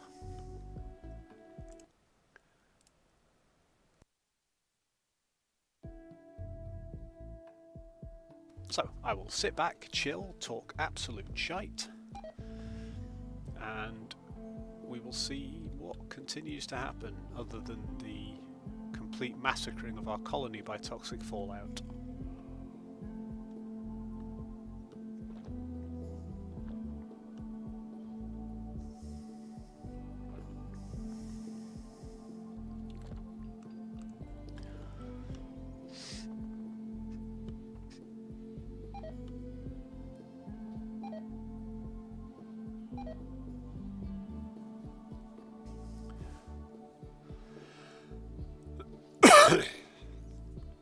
Right.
Ooh.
Okay, welcome back from the ads.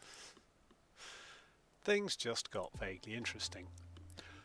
So several things are happening at once. The toxic fallout combined, I think that's affecting the output of the solar panels, although it's hard to tell. Combined with the broken turbine means that we've lost a huge amount of power. We're about to start having power outages throughout the base, which is very bad because we're going to get a raid from Camro. They're going to prepare for a while before they attack.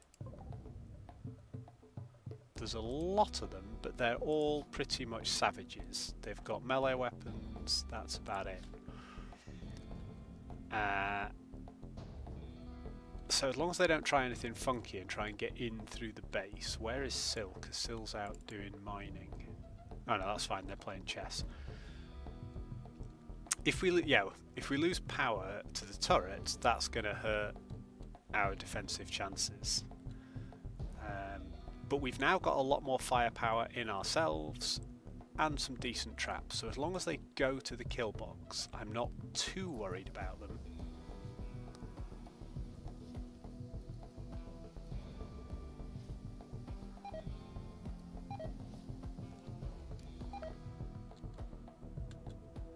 They're bodding around for a bit. There are a lot of them, but we don't need to kill them all, we just need to kill enough of them to discourage them from continuing their attack, which I think we can do, and we're going to test out our newfound weaponry, our new SMGs, and our new shooting power. Luckily, we recruited Lucer just in time. We will save the game, although we're basically playing this on Iron Man mode. We've never reloaded the game. If, you know, whatever happens, happens. It's Rimworld. If the colony gets wiped, that's the end of this run. That's how we're playing. So we're going to let them assemble for a little bit. This room is a little bit cool at the moment because it's close to the chiller and people are going in and out, but suddenly we've got walls built, which means that this room will stay cool, this room will be moderately cool, this will be nice and warm. Liam is making the wall lamp, which is nice. I'd really like the vital station because I think we're going to suddenly wish we'd prioritised that when they start their attack.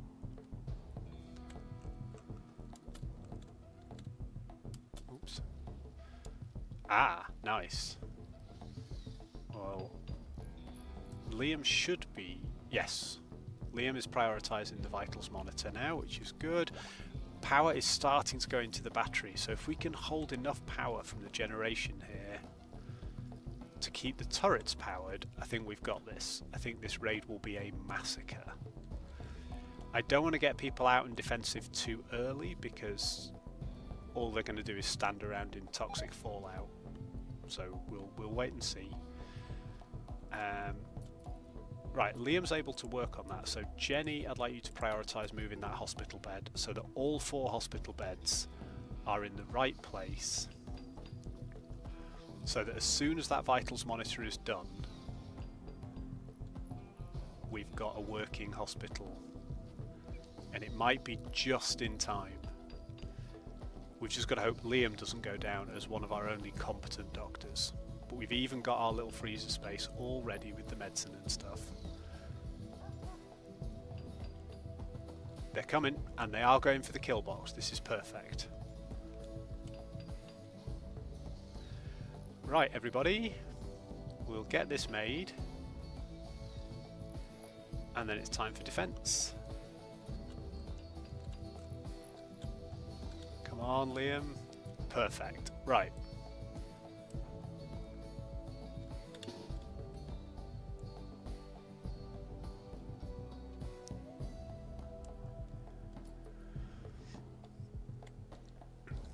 Okay, let's see what these savages can do.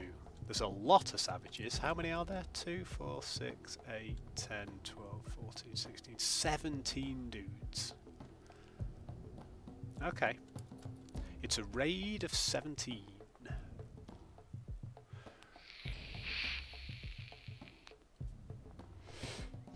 There's 1 down. There's 2 down. We're in place. 3 down. 4 down. 5 down. 6, 7, 8, 9. I think most of them are now fleeing.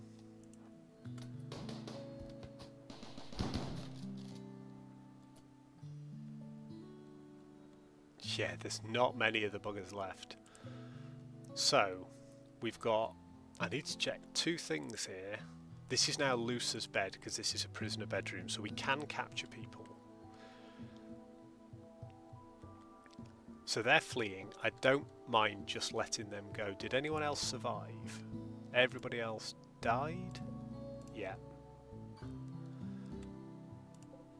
So, Vexasalbo is currently still alive.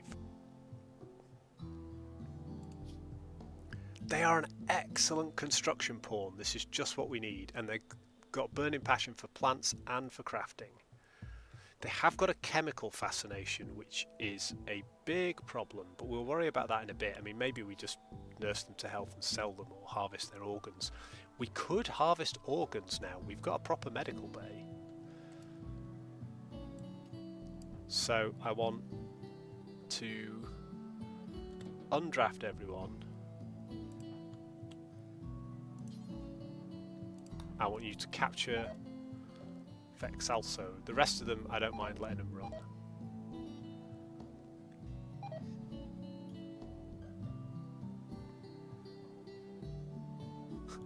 We're busy capturing everybody while the rest run off. Right.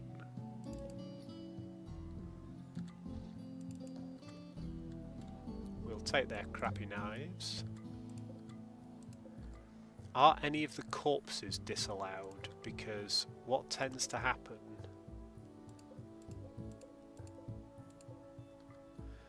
is if any of the corpses are disallowed, they don't get cleared up, and then we get massive mood debuffs.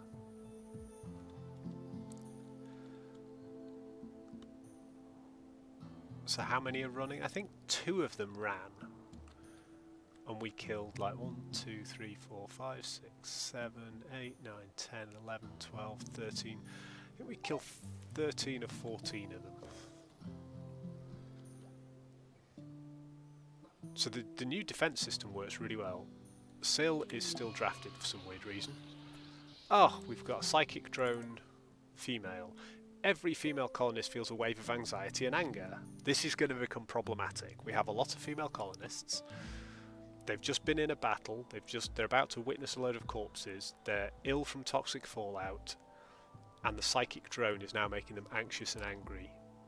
This could be quite bad for people's mood.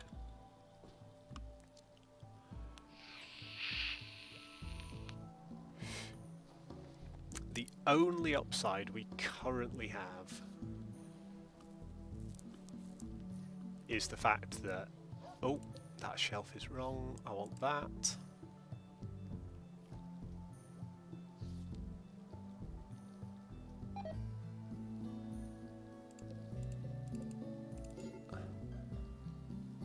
I want to link their settings so that this, we want to clear all, priority critical, we only want medicine on them.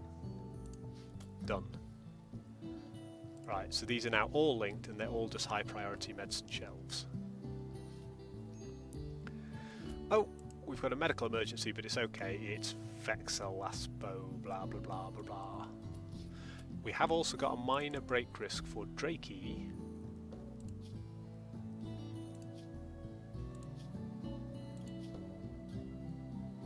So, Drakey's not happy with the toxic fallout, the psychic drone of course, because Drakey's female. Yeah. Okay, but Drakey is not bothered by corpses. They're cremating the various corpses, and Drakey doesn't care about that because they're a psychopath and seeing corpses does not bother them. So I'm very happy that Drakey is busy doing that. However, toxic build-up's only initial at the moment. The big question will be how long the toxic fallout goes on for, and whether it kills every single plant animal in our colony and poisons all our colonists. If it does, then we're vaguely in trouble.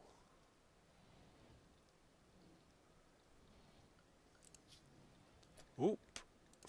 Forgot, once we recruited Lusa, she needs to be on the same settings as every other bugger.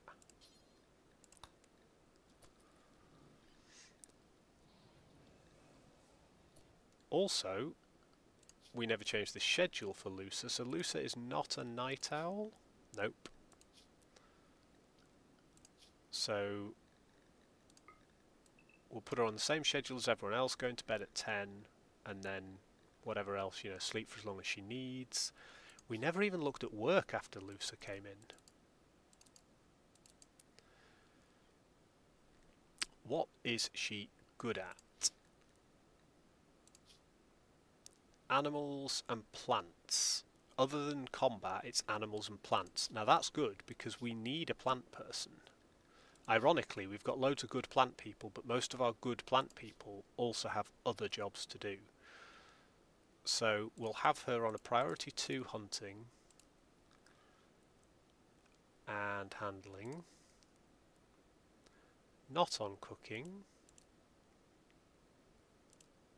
Actually, we can have her on a priority 4 because she can butcher still. And then we'll have her on a priority 2 for plants.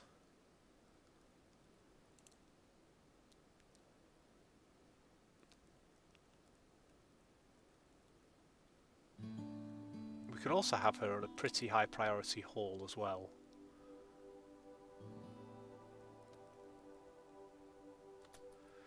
Cool. I think we're good. I think we're good there. Right, let's just see how this goes. Liam is absolutely fine.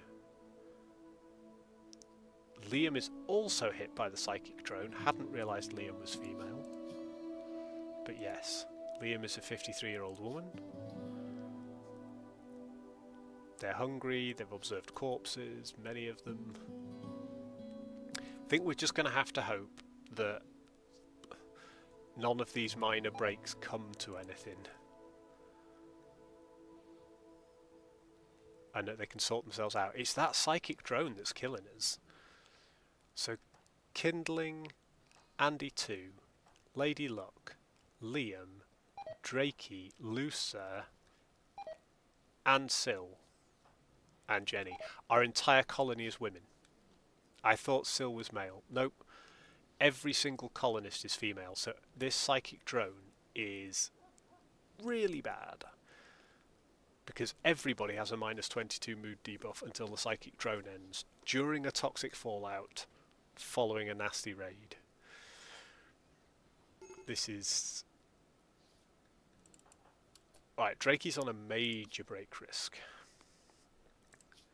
Drakey is sick with the toxic build-up.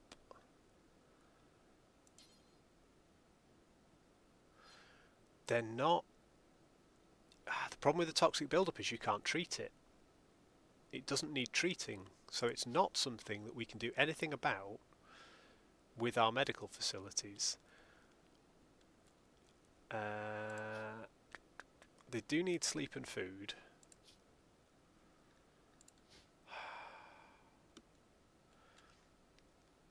Can we say...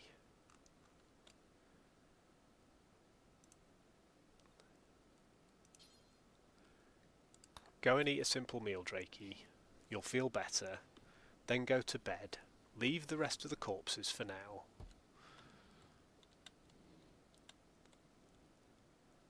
Liam is already using the steel to rebuild the traps, which I'm pretty happy about, although I hope we don't set them off while we're hauling stuff.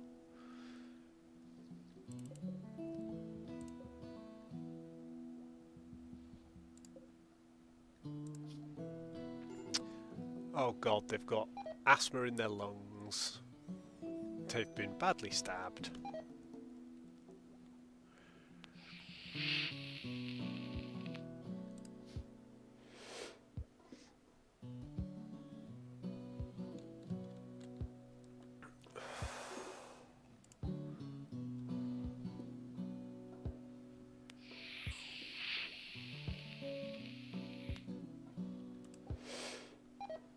That's worth knowing. Oh. We're on 2 major break risks now. Liam's having some smoke leaf, which will help. His recreation is down, then he can sleep. She. Drakey's cremating corpses. I think Drakey you could do with sleeping. In fact, what I would say, out of interest, health-wise, your consciousness is not bad. Why don't we say to Drakey,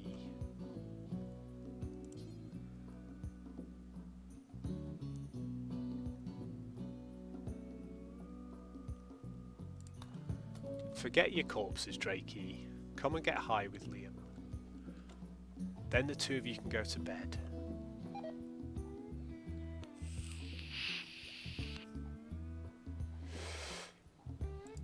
Lusa is also on a major break risk. Oh, Lusa's friend Elephant died.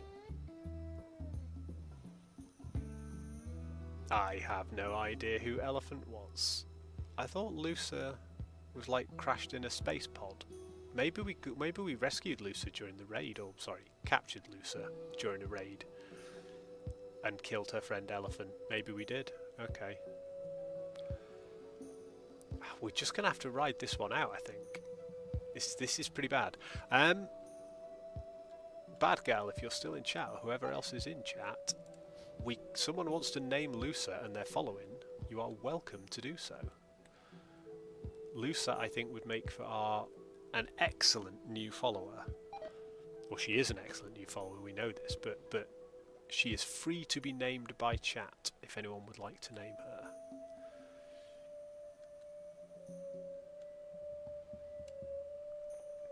Anything we play, Star Sector, Battle Brothers, Rimworld, Norland in the future, later on this week or this coming week, followers can name pawns, characters, Battle Brothers.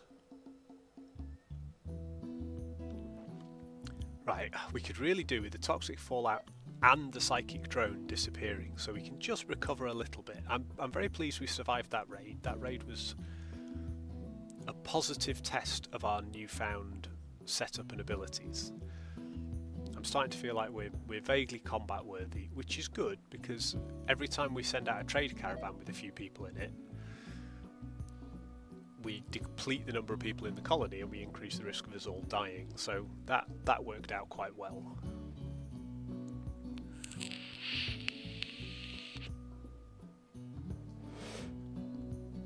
So far at full strength we're pretty good. We took no injuries during that.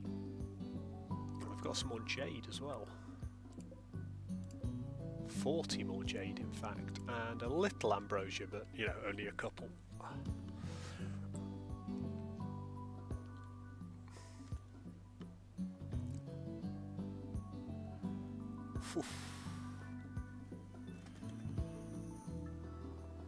The tension is real and palpable. I think for the rest of this week we are going to be ramping up to a little bit of Norland, which I am really quite excited for. I'm really enjoying these Rimworld streams and we will continue to stream Rimworld, although they are very quiet on a Saturday, Sunday morning, the Rimworld streams. And have been increasingly so, and I do wonder if this is the type of Rimworld content people actually enjoy watching. It's very slow paced, we're just chilling and enjoying it. It's how I like to play the game. We will be doing some challenge runs and more difficult things over time, but we're still learning the game. You know, everything I do is the first time I've done it and it's new. So I'm enjoying learning the game with you guys, but we seem to be sort of slowing down stream on stream. So whether we do some more Rimworld tomorrow morning or whether we do something a bit different, I don't know. We might do some recovering magic stuff, or there's something else I've been really keen to stream for a very long time, which might make for a really interesting morning, and that is Stone Shard, which is sort of an old school pixely RPG made by the same people as Quasimorph that we played a couple of weeks ago, and in the very similar vein to Quasimorph in terms of its combo real-time turn-based movement and attack, and it's the wildest game. All I've done before is I've played the tutorial, and this was when I first started streaming about 4 months ago. I played the tutorial, that was it. And whilst playing that, I found an unknown potion and some other alcoholic beverage or something, and I wanted to see what they did, so I drank them both. And I went into a complete psychotic state for 3,000 turns. And every time I walked around, the whole world blurred and went mad. It was a wild time. So I'm very keen to give that another go as well. We might stream a bit of that tomorrow morning, because that would definitely be an interesting one.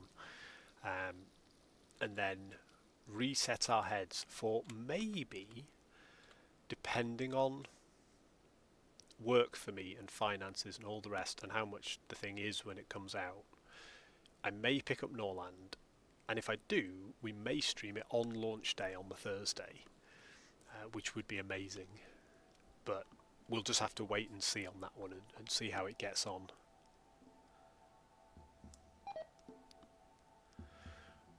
Right, the medical emergency continues.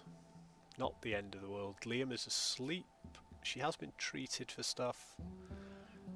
Essentially, Vexasselbow lives or dies. It's the break risks I worry about. See, Lusa when she gets up, if she eats and does a bit of recreation, she may be a little bit happier. I love that Drakey, because Drakey desperately needed to eat and sleep, has just left a corpse out here. Drakey's already on a minor break risk and they're about to wake up. The food will help, but that psychic drone is really hammering the colony. I think we could have our first ever multiple mental breaks, which could lead to all sorts of madness. And I can't say I'm hugely looking forward to that. But we'll see. Whatever will be, will be. The colony as it stands. We finished our medical bay completely with our new medicine storage system and everything. So I'm pretty pleased with that. The walkway is nearly complete round here. We did have a bit of wood before half our trees started to die of toxicness. We've got a lot of clean-up still to do, but we've survived a major raid. We've built a proper medical facility. We've still got a few components left. We've got more colonists. They're all armed to the teeth. We're in a much better position. But right, we've got a fire foam popper here. When it detects fire, it pops and sprays fire retardant foam. It can also be triggered manually. So we could install that in, for example, if a fire broke out in here, it would burn down most of our supplies and stuff, which we don't want. The same is definitely true of the freezer, but I think the more valuable stuff is in here, so I think we'll have a fire foam popper installed there. That was brought in a previous raid. We also really need to start thinking about our power situation, but once we've got a couple of geothermals up and running, we'll be good.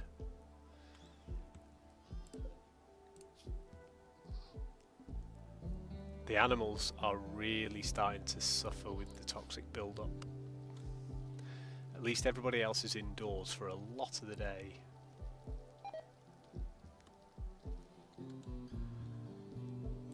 Luce's on a minor break risk. See, these guys are working out in the fields.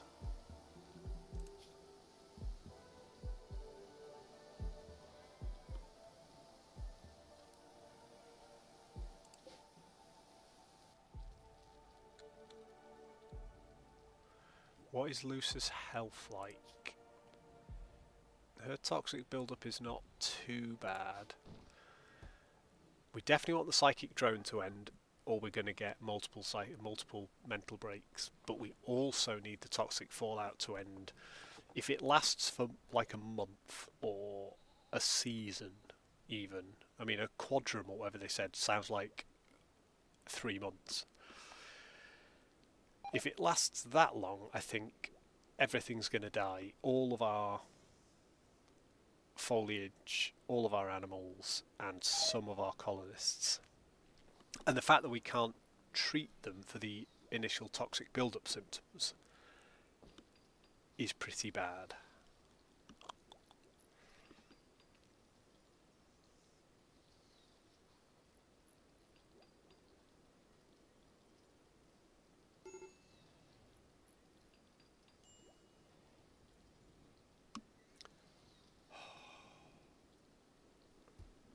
Colonists, colonists.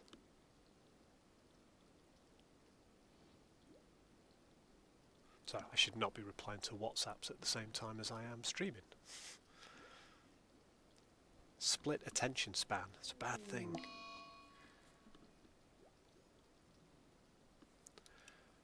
Yay, Drakey's had a mental break. That's the first one. So Drakey's hiding in her room. Now that's fine, because that means that she's out of the toxic fallout. If she decided to run around outside and get herself poisoned, that would be a much worse toxic mental break. However, Lusa is probably going to have our next one. Followed quite quickly after that, maybe by Jenny. And it depends on how that goes.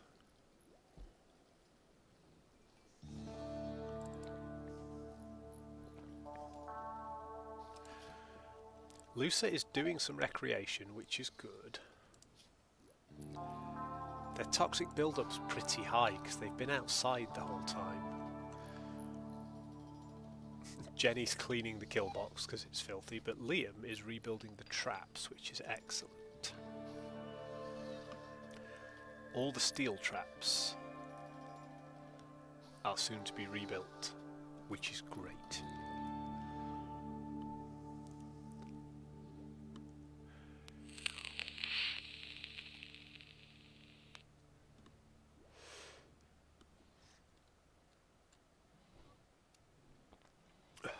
Oh dear, people are starting to rot. Drakey's mainly been hauling and cremating, and Drakey can't be doing that while they're hiding in their room. Liam is going to have a very bad time because Liam keeps seeing corpses while he's doing this. 1, 2, 3, 4, 5, 6, probably 6 or 7 corpses the whole time he's doing this. So if we look... I was going to say I'm looking at the wrong person. Yeah. Oh, right. So Liam observed rotting corpses, even worse. And there's the rot stink of rotting corpses. Does anyone still have a half-decent mood? Syl, once they've eaten, is still pretty happy. They're really pleased still they attended the party. Think we might get Syl to start cremating all these corpses because they're creating problems.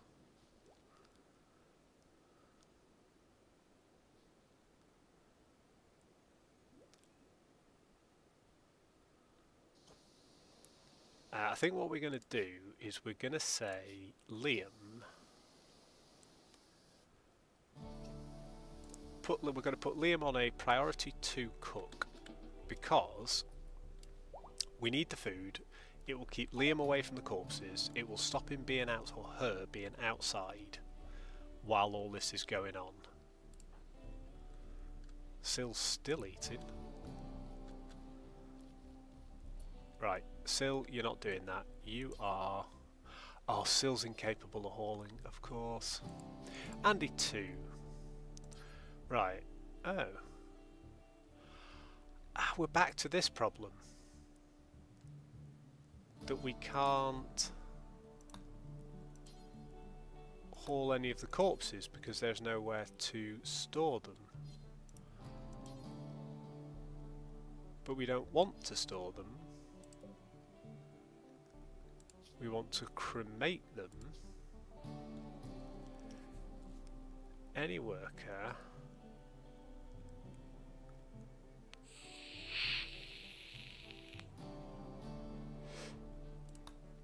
Do we need a stockpile in front of the crematorium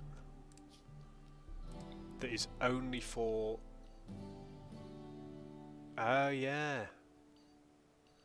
Because if you look, we have cremated the insects now. So if we said expand this and then we allow human-like corpses and insect corpses,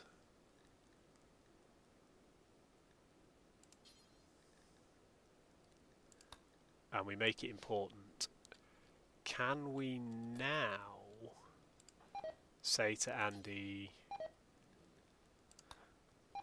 well, you could prioritise hauling them anyway.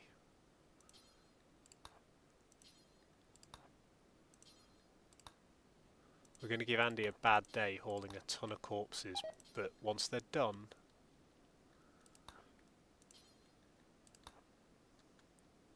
Oh, crud. We mispressed. No, we're doing this all wrong. We're doing this all wrong, because we want Andy to do these ones first, so Andy sees fewer corpses on their way to dealing with stuff. Right, the psychic drone has eased. This is going to help us an awful lot. The psychic drone has gone. That is a big deal. That's going to save us a lot of issues. Right, Andy 2.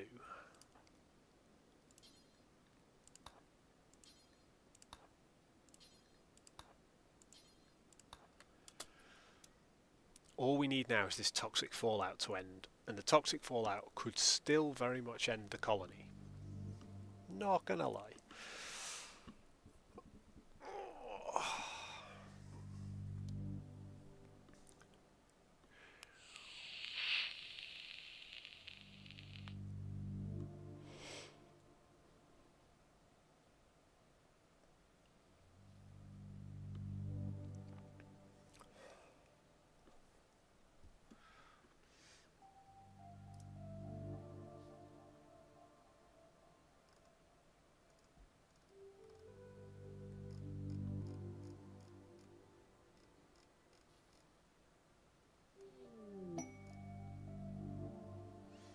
Ooh, cargo pods. Where did they land? Oh, look, it's hops. I'm not going to whinge if the hops doesn't get hauled. There's a lot of silver knocking around, which is nice. But yeah, I'm not going to whinge if that doesn't get hauled as a priority, because we've got a load of it. We've got 987 hops.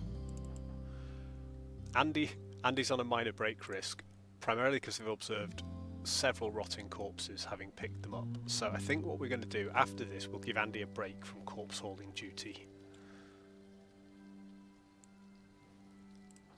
Lady Luck and Lusa are harvesting ambrosia. Oh, of course, the ambrosia's got ready to harvest here. Right, Andy,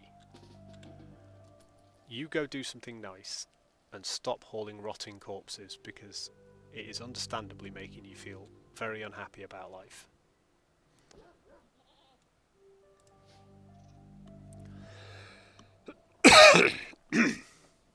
Please excuse me.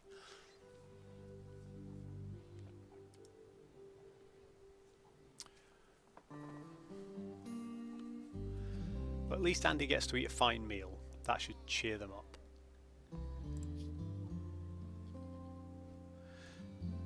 Hey, feeling a little bit better. They need sleep. And they need recreation, but until then they're going to research.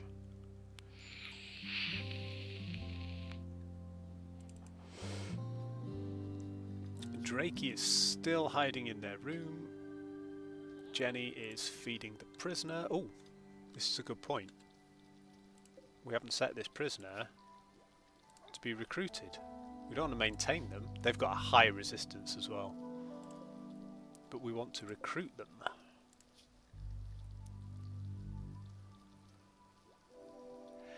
If we still had Raytar with Raytar's medical skill, we could be harvesting organs.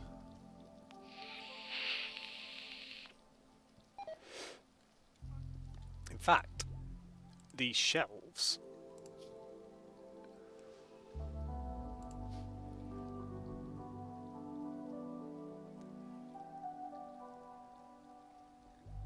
could be...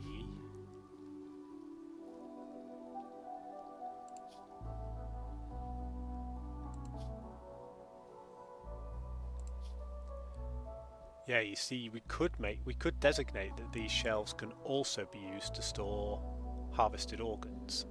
Not saying we do it, but at some point, if we did choose to start capturing people and harvesting their organs, we've now got a setup for it. And we could then be selling some organs on the black market. Drakey's still having a mental break, which means they're starving hungry.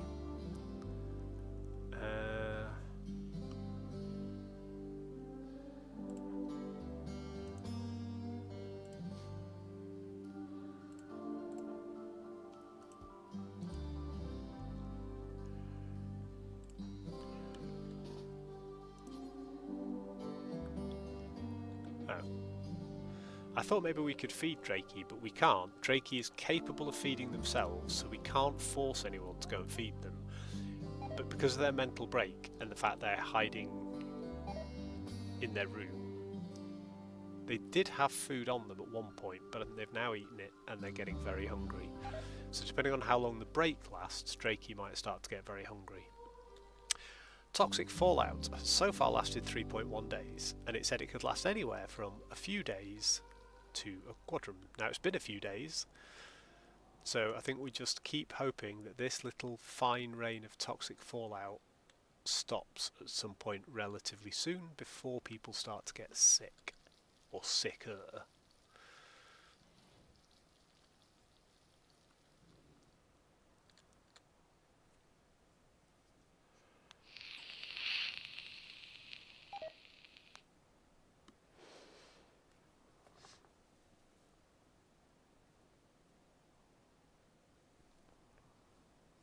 Oh, one of the batteries is broken. We've got components to repair it, but it has no juice. So we are going to end up with a small issue.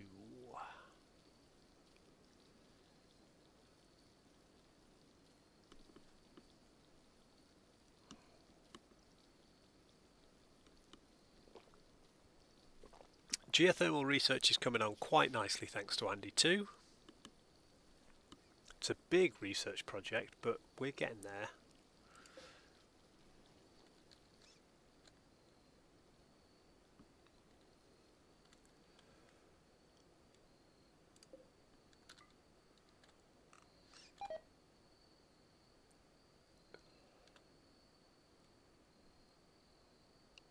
And the toxic fallout continues. So the big question will be, does the toxic fallout... Hang on. Toxic fallout? Oh no, it's still there, but it looks milder. Maybe it's ending. I was about to ask, the big question... I was going to say the big question is going to be, will the toxic fallout end before the end of the stream? It may just be because it's night time, but I think we've nearly reached the end of the toxic fallout. Yes, we have. It's not even green over here anymore. Now, in terms of the animals, they're about a 31% build-up of toxins. Toxic fallout has gone. It's ended. Right. So we weathered the storm of the toxic fallout combined with the raid, combined with the psychic drone. Now we've just got to recover from that. We've got a lot of people at very low morale who need to recover. Drakey is still having a mental break. We're now having power cuts because we're not generating enough power. We didn't have enough stored because one of the batteries broke, which means that everywhere is going to be warming up.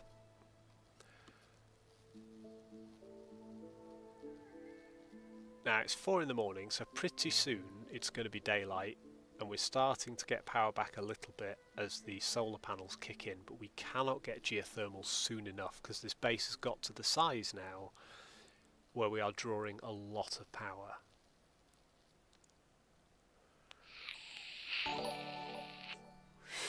Hey! Camille, thank you very much. I'm great, thank you. How are you? Great to have you on board. And you have tipped us over. We made 100 followers this morning. We were at 99 when we started, and we hit the 100 follower target, which I was really excited for. But now that's behind us. 101 and rising. How are you today? Are you a big Rimworld player? Do tell.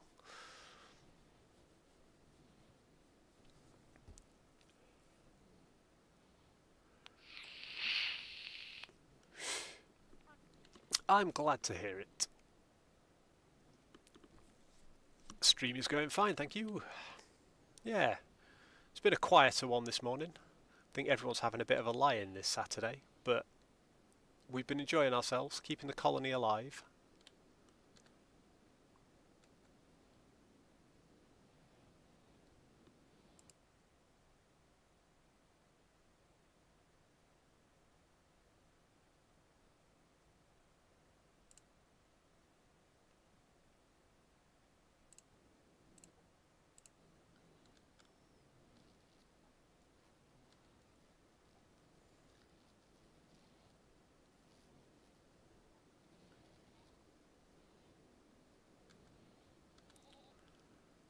Right, life comes back to normal. People are starting to survive. The only big challenge now is the lack of power. Drakey's mental break has ended. They've stopped hanging out in their room and they've gone to sleep. Excellent. So we're through the psychic drone, we're through the mental breaks it kicked off, we're through the toxic fallout, although the output of that toxic fallout might make many of our animals inedible. I'm in the UK, as you can probably guess from the accent. How about you? Whereabouts in the world are you right now?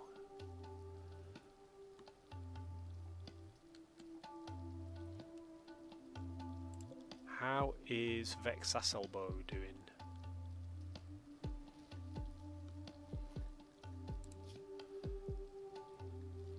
They're recovering quite nicely. They doesn't look like they will die, which is good.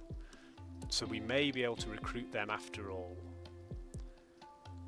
And if not, we might just harvest their organs, although they are a very good construction and crafting pawn, so if we can, I would like to hang on to them, but we'll see how they recover through their wounds.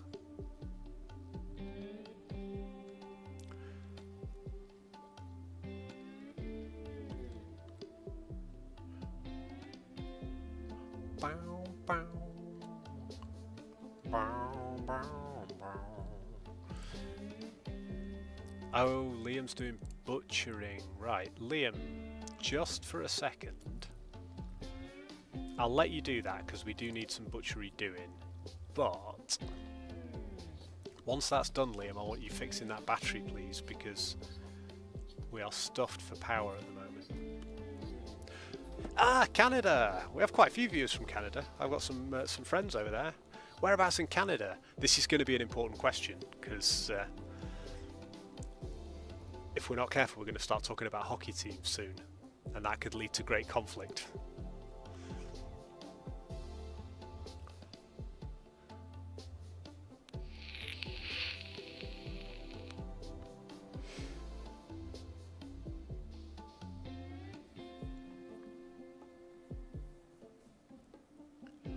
Ah, finally Liam's going to fix the battery. Perfect.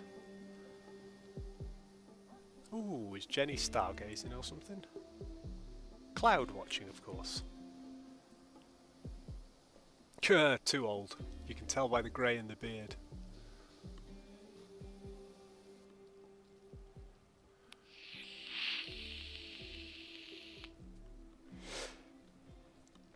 Are you a big Rimworld player? Ah, nice. Oh, to be 24 again.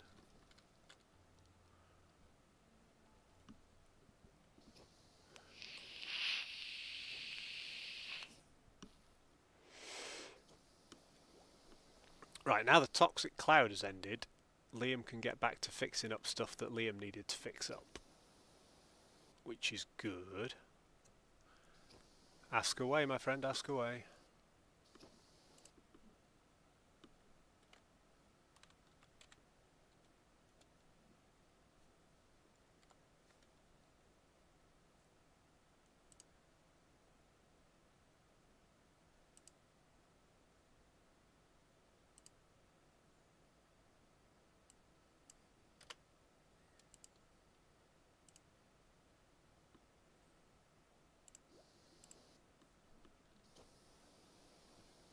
Go, go, Liam.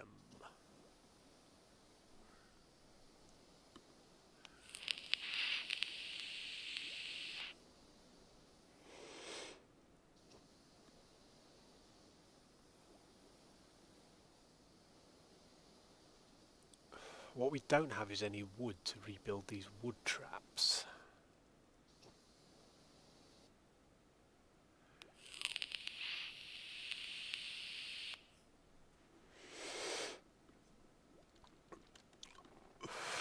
Yeah, I'm not really in the market for any art at the moment, but thank you very much. I'll check it out. Right. Oh, excellent. We've got double research going on. Liam has no construction. Is Liam set? Oh yeah, Liam is set on a higher priority research than cooking, because Liam has good intellectual skills. Right now, we're going to start struggling for meals pretty soon. So I think we shove Liam back up on cook. Now that all that stuff is done, we will get Liam cooking. Do, do, do.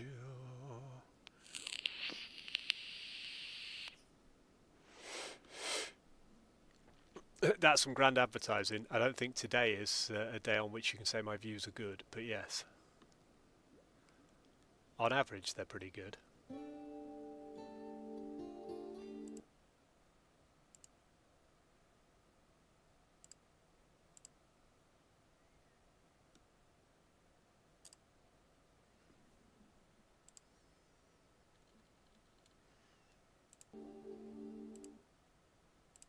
Do, do, do.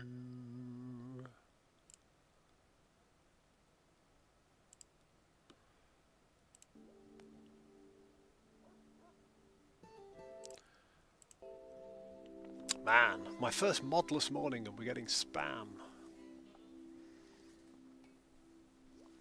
You can sort of see it coming, but also it's just nice to talk to people. I stream because I like being able to chat to people, but it's a very quiet morning this morning. Right, well, I'm pleased about that. Liam, once they're done cooking, is probably going to come repair this turret which has malfunctioned, which is going to eat into our dwindling supply of components, but we've put those components to good use. We have built a full medical bay today, which I am very pleased about. And we've got a decent amount of herbal medicine still knocking around.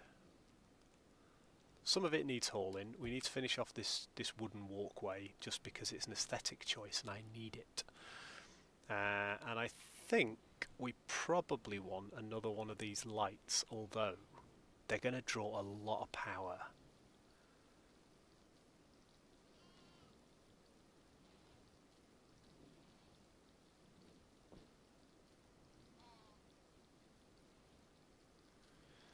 Do, do, do. Bow, bow.